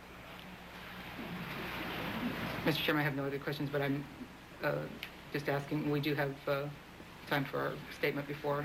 Yeah, we certainly thank you for your comments. And I'd ask one thing. Keith, did you read in the statutes number 3 under, I'm sorry if you did, under 467.100? The chairman did, I believe. I read that beginning. The what, number 3? Yes, I read The chairman read the first half of that at the beginning. Number 3, okay. Thank you. Apologize. That's okay. Spice, have any other comments before we have our last statements here? Mr. Chairman, you've heard a lot today. I think my words were by far the least important. Impressed by the fairness of the commission both before and during the hearing. Mr. Tyson is able to speak for himself. I think he has spoken most eloquently.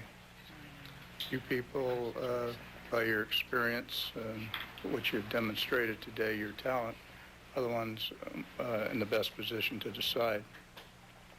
I cannot add anything to Mr. Tyson's fitness other than what he has shown you today under the most trying of circumstances. We thank you. Thank you. Mr. Chairman? Yes, sir. I knew you had to say something. Go ahead. I just have one question. It's actually to our chairwoman of the Medical Advisory Board. Do we know whether or not Mr. Tyson is physically fit to participate in a professional boxing match? I believe the commission has records to the effect that were submitted beginning in June of last year on behalf of Mr. Tyson that included studies like an MRI, an EEG, and some lab work. As a part of our examinations that we require for an over 36 or 36 and over fighter, he would have to undergo some additional tests. And typically what the commission has done in the past is any fighter with any prior history of medical problems, what I would do is conduct a discussion with any of his healthcare professionals that he's been with in the past year or so. And then with that information, defer to the commission as far as additional tests that might be needed to determine whether or not he would be physically fit to box at that time. Dr. Minette's physically and mentally fit. There might be some tests, as we've asked other people. That would depend on. I'm sorry to interrupt you. That would depend on discussion with his healthcare professionals, either psychologists, psychiatrists, or family physicians, whoever has treated him. I'm sure they would be happy to give us the information of who he's been with, and we would contact them and collect that information, and at that time determine what was necessary. And I would confer with the commission as far as what they would also want to seek, and then we would proceed accordingly. But to let you know, Bailey, I'm crazy, but I'm not crazy like that. You know what I mean? I might want to have sex in a crazy place, but I don't want to kill or rape nobody or hurt nobody. I hope you don't take my comments to suggest that you're crazy. My comments were based on, in large part, the October 1998 hearing where you came with a whole battery of physicians from Harvard, and there was extensive evaluations done. Only reason I brought those physicians because your guys needed a warrant that I wasn't mentally unstable. I understand, but I'm saying a lot of those questions that I asked you in that area have come from the fact that that hearing, there was a lot of emphasis placed on a plan going forward in terms of what you would do and recommended treatment. It's really embarrassing, the whole world. I know it's embarrassing, and trust me, really, I do not want to place you in a position where you're embarrassed. I apologize to the extent that you feel that way. Thank you, Mr. Bailey. I have one more comment since they... Excuse me 1 second. Shelley. Earlier on in Amy's comments from the last hearing, the one back in '98, I guess, you had asked about us keeping in touch with the commission on a regular basis. There was something in there that we would and keep them updated what was going on with Mike. And if you read your notes or whatever you... I know my notes. I didn't particularly say that, but go on. I thought you had. I have my notes, Mr. Finkel, please. Okay. Because we... I didn't call you a liar. No. Okay. Go on. What Somebody else might have asked that question, but go on. Okay. It was not meant to be confrontational. What I thought you had asked or said is that we said we would continue to be keeping the commission appraised of how Mike was doing and what was going on. And we had been in touch quite thoroughly with Dr. Ghanem, and Mike had visited Dr. Ghanem, and Mark I would call regularly to tell him, even when we weren't fighting in Nevada, where we were, how Mike was doing, where we were going, and we did that on a continuous basis. That was what I was getting at. And I appreciate that. My comments were that around just my expectations that even if this press conference hadn't happened, that there were expectations that Mr. Tyson would appear before us. Mr. That wasn't what I was Homansky, referring to. Mr. Homansky, Commissioner Homansky, Yes, you ma'am. said at the very beginning, you made a point to say that this was not about the press conference. Right. So Yes, ma'am. Could I just assume that you thought that he would be appearing before this commission also? Or? I can't tell you I thought he would be appearing in person, but there is no question in my mind that even if the 22nd hadn't happened, these questions would need to have been asked. You have some more comments?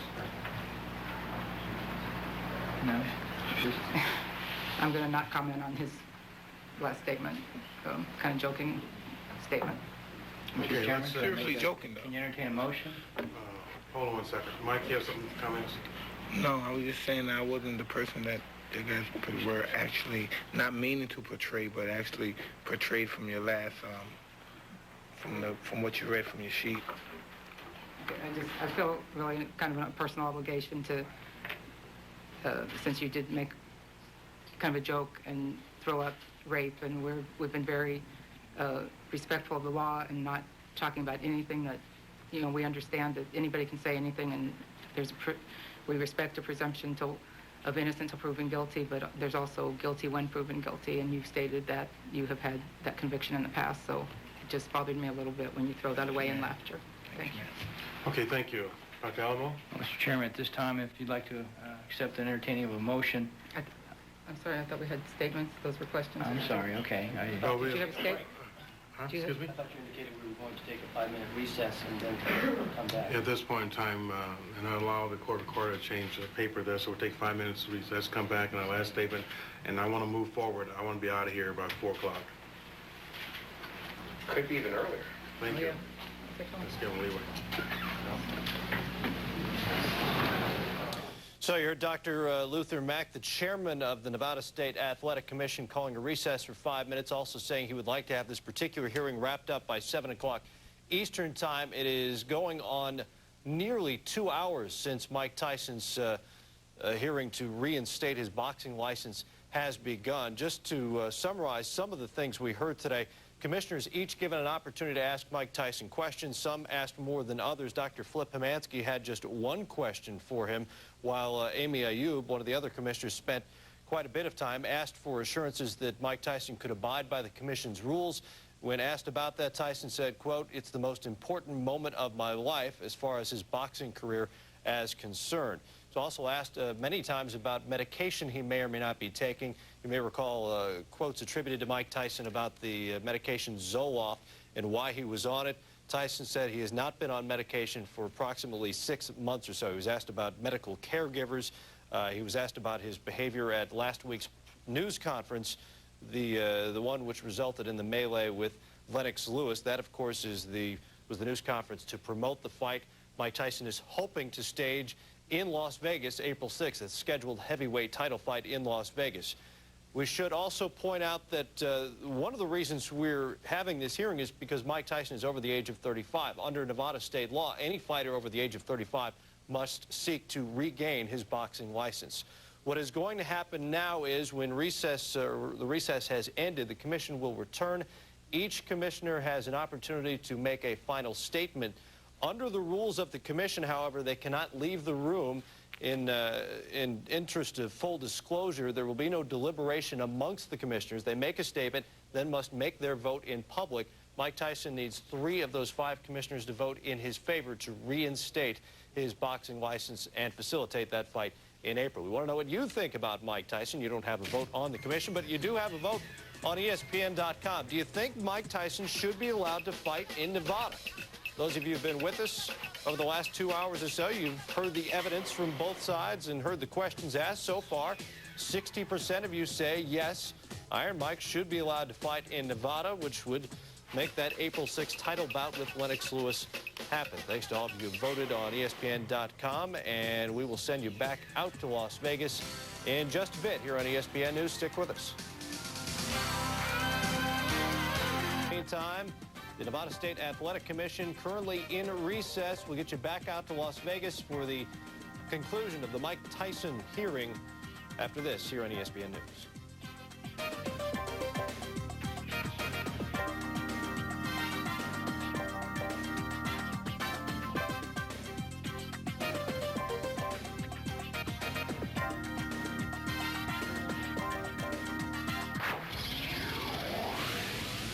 the Nevada State Athletic Commission has returned from a 5-minute recess in Las Vegas, ready to make final statements and presumably vote on Mike Tyson's boxing license to fight in Nevada. Let's go back out there live. Mr. Tyson, you recently in your apology said that you're not a role model, and I respect your statement. When you were young, I believe you said before that you had some fighters that were great fighters that were role models for you that influenced you to get into the game. And maybe they didn't really consciously want to be your role model, but they were. That just happens with fame. Another thing I want to touch on is that there's been a lot of talk about what we can consider, what we should consider in making this decision, the economic impact, or press conference behavior, anything, you know. And I just want to comment that one of the things that's weighing heavily on my decision is the young men and women out there who want to get into boxing, who are training right now. Maybe not right now, they're probably watching this, but they're training with, and our decision today is probably going to affect them more than anybody else.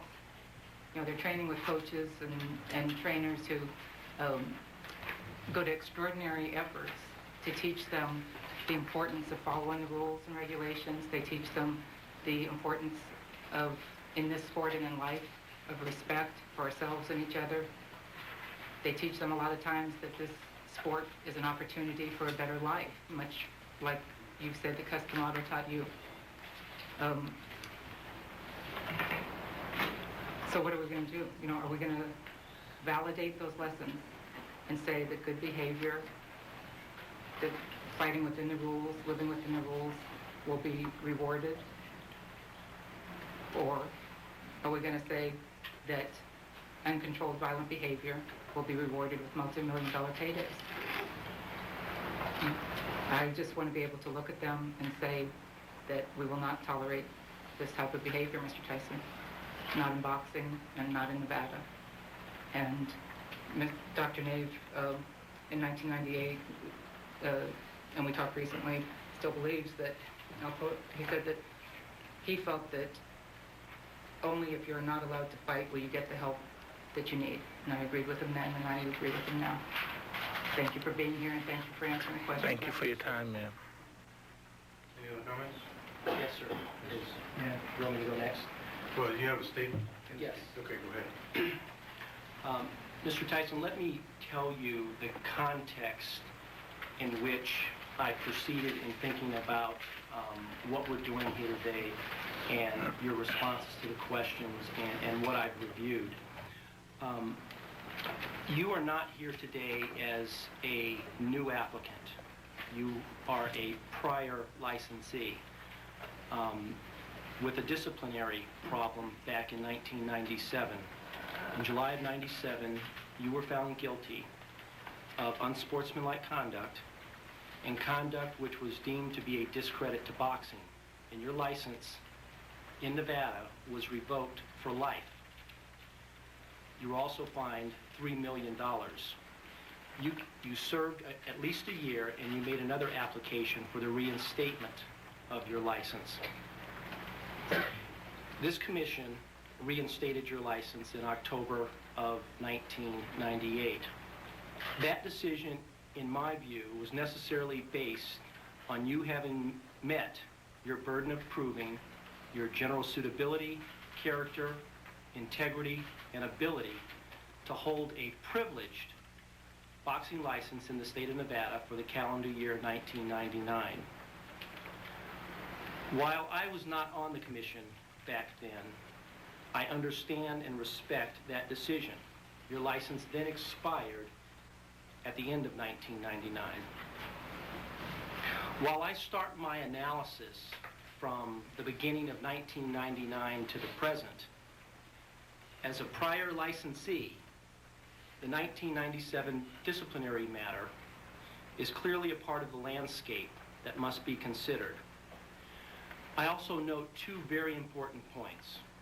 The first is that you, as the applicant, have the burden of proof under NRS 467.100.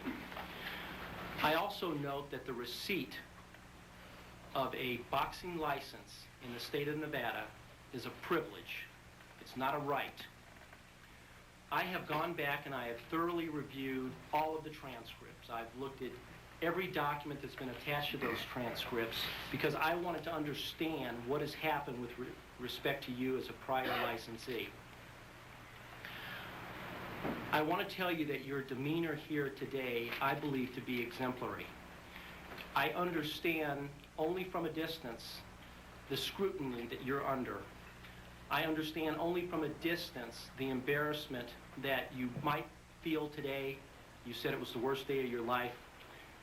If you'll recall, back in 1997 and 1998, you also made a similar comment about how bad this scrutiny has been on you, and it was one of the worst days in your life. So I applaud you in the way that you have conducted yourself here today. It is not easy. None of us will ever understand how difficult it is, particularly from a medical perspective, when your life is laid open for everyone to view.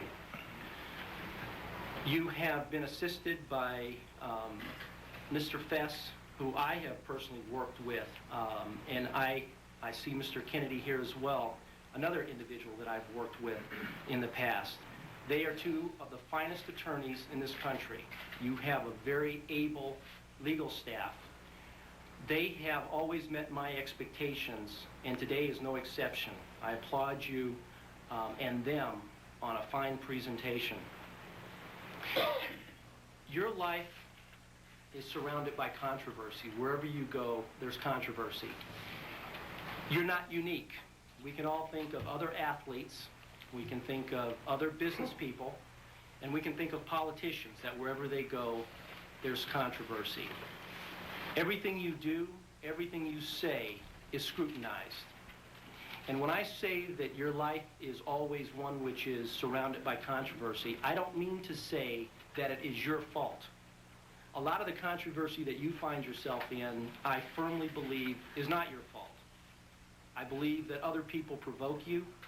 I believe that because you've been the world champion at one point in time, it kind of goes with the territory. It goes with the territory of being a public figure. It's perhaps the price you pay. Because of your ability and your determination, you have risen to the very top, and you have shown that you have been able to overcome many adversities, starting from a very early age. When I was looking at one of the hearing transcripts from July, I believe it was, of 1997, a lady came before the commission and spoke on your behalf. And she said that Mike Tyson, that because of Mike Tyson, there are at least 10 kids in Southern Nevada that are in college because he provided financial support to them. She also indicated that you have donated thousands of dollars to local Nevada charities. And I applaud you for that. It shows that you're a humanitarian and that your heart is in the right place. I also note that you talked about your family at those prior hearings. You talked about just trying to be a good dad and trying to be a good, I don't know if you use the word role model, but someone who can be good to his kids. I too am a family man, and I understand that, and I appreciate that, and I applaud that as well. I've been told that there are few people who know the history of boxing better than you. To me, that indicates that you have an appreciation and a respect for this sport. Deep inside, I sense that you're a good person. I have a lot of respect for you. I believe, as we saw, or as I read from the 1998 hearings, that there are certain flaws. But you should never feel bad about certain flaws, because we all have flaws. If you look around you, everyone in this room has certain flaws. That only makes you human. As a person, as a human being, I will always root for you to overcome life's challenges. For the first 11 years of your boxing career, you had relatively few problems. And I'm speaking of from March of 1985 through November of 1996. Thereafter, you had 7 professional bouts, of which 5 have been marred in some type of controversy.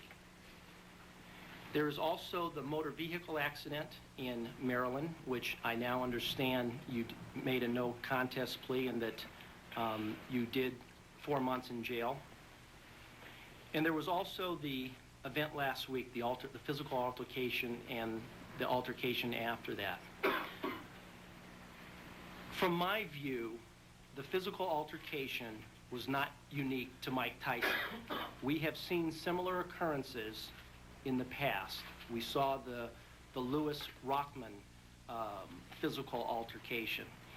It is unfortunate. It should never happen.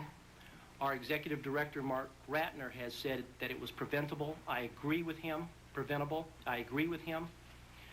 Fortunately, no one was seriously injured. While I hold you responsible for part of that physical altercation, I believe that there were others who were equally responsible, if not more responsible. What happened after the physical altercation, I have concerns about. The language you used, the gestures that you made, in my view, were inappropriate, they were unnecessary, and they were very offensive. They were also very well, let me say this. I understand that you felt provoked, and I take that as a truth, that you did feel provoked by the reporter who was in the audience. But your response, in my mind, was so disproportionate to any level of provocation, particularly given that you are a professional. You're a professional boxer. I also understand trash talking. Some will say that trash talking is a part of the promotional tool that's used to get a fight hyped. But in my view, trash talking typically happens between opponents. It doesn't happen between an opponent and someone in the audience. I'm concerned about what I saw in your exchange with that reporter. Because you are a professional athlete, your actions, whether in the ring or out of the ring, have an impact on the sport of boxing. I have seen through the different tapes about the incidents after 1998 what I would refer to in a non-medical sense as uncontrolled rage. I understand, and I have no illusions, that the sport of boxing is a violent sport. It's a violent sport, but it's violent when people use uncontrolled rage. In my view, you have to have rage. The only way you're going to get to the top, the only way you're going to accomplish your goal, I believe there's some element of rage that's involved. But the rage has to be controlled. When you have uncontrolled rage, you put people's lives in jeopardy. You put the referee's life at stake, you put your opponent's life at stake, and you put people's lives who may get in the ring to try to help the situation at stake. The reason you have to have controlled rage is because, in my view, at the time that you stop between rounds is a time when you have to exercise control over your rage to stop. At the time when the referee stops in the middle of a round to give one boxer or the other instructions, you have to be able to control your rage in order to stop, listen, and understand those instructions. You have done very good things for boxing. You have been a champ. You have done charitable things.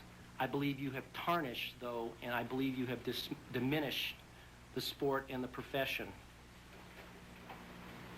I have also noticed that when everything is at stake, you still are unpredictable and capable of the very worst conduct.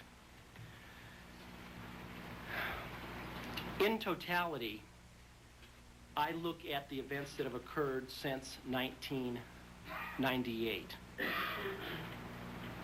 They are not isolated events, and there appears to be a pattern of behavior that has the effect of showing a complete disrespect for others and the profession. I believe, based on what I've read, that you took the reinstatement of your license in 1998 for granted. When I read the transcript about what happened in the 1998 hearings, I came to the conclusion that there was a plan that was going to be in place. There was going to be a medical treatment plan. There was going to be a plan in terms of Magic Johnson being your advisor and helping you financially. And I look to you because you sat through those hearings and you understood and heard what people were saying about aggressive treatment, psychotherapy on a weekly basis, medication that's needed. You heard all of that. When I read that in the transcript, and then I transposed that against what happened in the bouts from 1999 to the present, one of two things in my mind occurred. Either you were in full compliance with the plan, the medical treatment plan, in which case it tells me that the doctors that you dealt with had the wrong plan. They came up with the wrong plan, because if you were on that plan and you fully complied with it, and we still have these events where I think you demonstrated uncontrolled rage, then these people were completely wrong. Or you disregarded the plan when you walked out of that hearing. I've heard testimony from you that you've had some care and treatment. You've indicated that some physician, Dr. Barksdale, told you that you don't need treatment anymore. He is not a name of any physician, to my understanding, that was around in 1998. I understood that there would be a team of people that would help you stay in compliance with your treatment plan. Everyone said if he stays with his plan, we think he's fit for professional boxing. Some kind of way, that didn't happen in my view. Please? Yes. You're mistaken. I did go through with my plan. You continue to say that I haven't gone through the process of going through what the doctors had ordered me to do, and that's not true. I've done everything which the doctor said do, and it's the reason why I believe Dr. Barksdale is on that paper there and wasn't on the initiative of the rest of the doctors is because I believe it was transferred from the doctors from Massachusetts. I was staying in Arizona, so I believe I had to find a doctor and find therapy in Arizona, and that's why the two were transferred from the Massachusetts doctors to the Arizona doctor. I accept that, which only means to me that whatever that plan was, it didn't work. And I expect that the people around you should have recognized that, and ultimately you're the one who's responsible. We're here because of your suitability. We're not here because of the people around you. Mr. Bailey, I applied to everything the doctors asked me to do. Everything they had me do, I accomplished it. I went through all the tests. I went through all the process of paying for my medication, reading my pamphlets, and I'm just going through my basic everyday therapy. Every two times a week therapy I was going. And I accept that, but what that means to me is that it didn't work, because from 1998, the beginning of 99 forward, we have a series of events which are very dissimilar from what has occurred in your life in the first 11 years. That concerns me. And I understood going forward from the 1998 hearing that you and the people around you would comply with something. And if that had occurred the way the physicians told the commission, if you had complied with the plan, and I'm not suggesting that you didn't, then I believe that the events that we've seen since that time would not have occurred, because that's what they led that commission to believe. I believe that because of what has occurred, because of the context in which you're here today as a prior licensee with the disciplinary problem, that there has been a diminishment of boxing because of the conduct. Let me finish by saying that as much as I would enjoy watching a non-controversial fight, boxing match between you and Lennox Lewis here in the state of Nevada, I do not believe that you have met your burden of proving that you're entitled to a privileged license. and I will not be able to support your application. Thank you.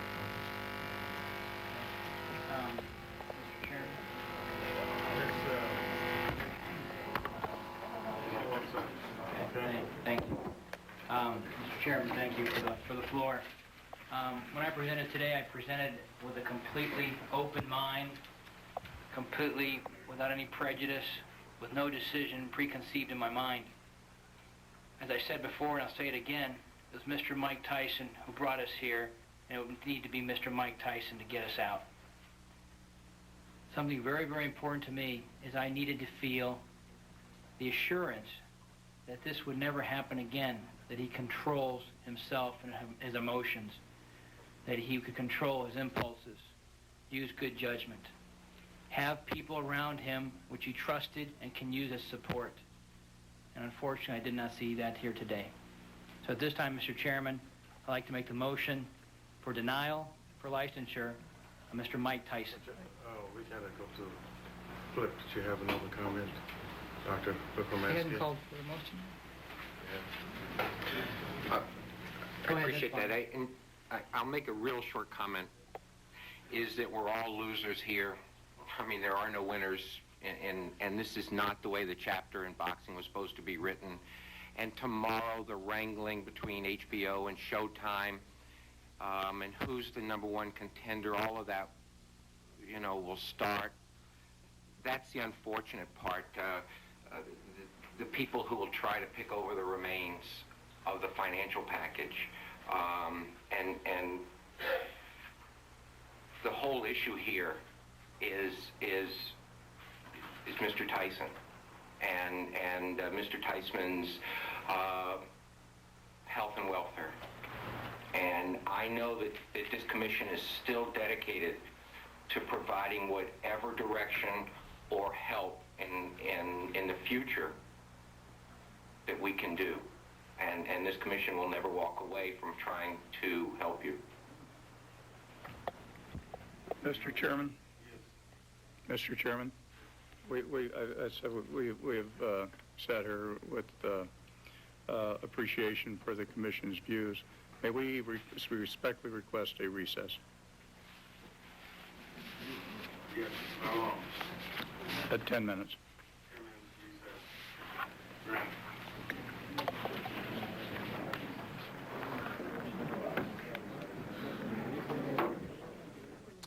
So Dr. Luther Mack, the chairman of the Nevada State Athletic Commission, granting Bob Fess's request for a recess. This is after the 3/5 of the closing statements which were to be made. It was pretty clear Amy Ayub would be voting no, and there was finally a motion for denial by not John Bailey, who also made himself clear on a no. Tony Alamo was the man who made a motion for denial. Again, Tyson needs 3 of the 5 commissioners to vote with him to reestablish his boxing license in Nevada. It would appear we are headed for a no vote at this point. And again, we're headed for a 10-minute recess at this point. We'll have an official conclusion to this, presumably in 10 minutes' time, back in Las Vegas. And of course, we'll take you out there live here on ESPN News. Let's go now to the poll results. We've been asking you the question, should Mike Tyson be allowed to fight in Nevada? Many of you have voted on ESPN.com, and so far, numbers are changing. 55% of you say yes, he should be allowed to fight in Nevada. It would appear that's not going to be the case. At least that's the way it appears right now. And again, the conclusion coming momentarily from Las Vegas. Thanks to all of you who voted on ESPN.com. These numbers have been switching back and forth all day long. Stay with us. John Seibel, Neil Everett up next here on ESPN News as we conclude with coverage of Mike Tyson's reinstatement hearing from Las Vegas.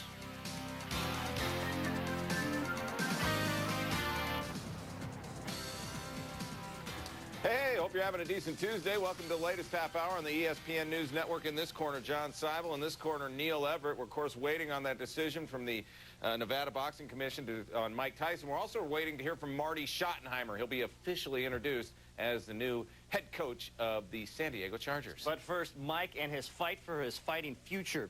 We should know better than to be shocked when Mike Tyson steps onto the big stage. There shouldn't have been a surprise when he left his portion of a stage a week ago, sparking his latest brouhaha. The impromptu pre-heavyweight fight has left him in what seems an uphill fight to regain his Nevada boxing license.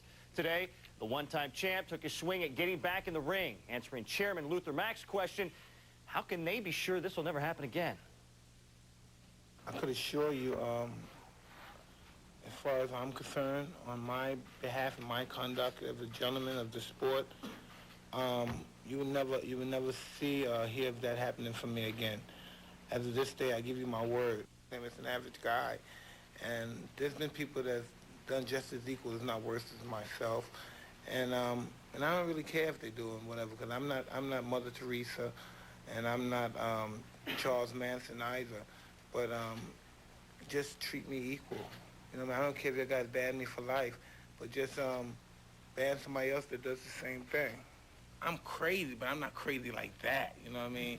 I might want to have sex in a crazy place, but I don't want to kill or rape nobody or hurt nobody. No decision has been made just yet. They're currently in the middle of a 10-minute recess, but so far, 3 panelists in their closing remarks have not been favorable, with even one, Tony Alamo Jr., requesting a motion for denial of his license. So there's 2 more commissioners yet to speak, and then the vote will take place. Of course, you'll see that live right here on ESPN News. We'll be going back out there momentarily. We asked you throughout the afternoon what you think about this whole thing. Do you think Mike Tyson should be allowed to fight in Nevada? Been logging on all day. We appreciate that. We encourage you to tell your friends and family to keep voting on, to tell us what you think should happen with Mike Tyson and his fighting future, at least in Nevada. We'll have results throughout the show. We're going to get back to you in a couple moments, but first we go back to Las Vegas. Closing comments from the Nevada Athletic Commission commissioners. May not be withdrawn unless the commission consents to the withdrawal. Corresponding regulation is NAC 467.014 sub 2, in which it states, in making a determination on a request to withdraw an application, the commission may, in its discretion, A, deny the request, or B, grant the request with or without prejudice. Therefore, at this time, Mr. Chairman and members of the commission, you have the ability either not to act on the request and move forward on Dr. Alamo's motion, or you may entertain a motion from a commissioner to either deny or grant the request. Comments from the commissioner? I would make the motion that Mr. Fess has asked for to allow Mr. Tyson to withdraw his application. Can I get a second? The motion will die for lack of a second. Get another motion, please. I think my motion then, I will repeat it at this time, denial for licensure for Mike Tyson. Second the motion. All in favor? Aye. Aye. Are we doing a roll call vote? We're not doing a roll call. A roll call, please. Commissioner Dr. Alamo? Aye. Commissioner Ayub? Aye. Commissioner Bailey? Aye. Commissioner Dr. Homansky? Aye. Chairman Dr. Mack? No. Okay. And I want to say one thing on the public comments. When we dismiss, we convene really quick for any public comments. But Chairman Mack, if I may, why don't we just make it for a time certain, 4:10 to reconvene for the rest of the agenda. 4:10 to reconvene. Why don't we just finish now? He wanted everybody to be able to get out. There might be people waiting outside who can get in, might want to speak. Do we have to stay? You don't have to, but you should. All right, so quick recap here. What just happened, Tyson's camp submitted a request to have his application withdrawn. The commission did not second that, so they did not even vote on that. The motion did not get a second. They did go ahead and take the vote on whether or not to issue him a license to fight in Vegas. A 4-1 vote denying the issuance of a license. The lone person against the other 4, Dr. Luther Mack, voting in favor of getting Tyson the license. The other 4, though, not in favor of such things, so Tyson will not be fighting in Vegas. Interesting to note, Mike. Mike Tyson not in the courtroom or the room where they had this vote. And what's going to happen with the Lewis-Tyson fight? Will it move to another state? Will it move to another country? Will the fight go off at all? Of course, that's what we'll all sit around and wait and see. April 6th was the scheduled date. That is just 8 weeks away. Both camps saying they do want to have the fight, and they will take it somewhere else. But as you just said, where that fight's going to take place, I guess all that speculation starts right now. But again, Tyson did not get his license in Vegas. The vote of 4-1 denying him the license will, of course, bring you up to date as to all the developments that happened in the wake of this vote.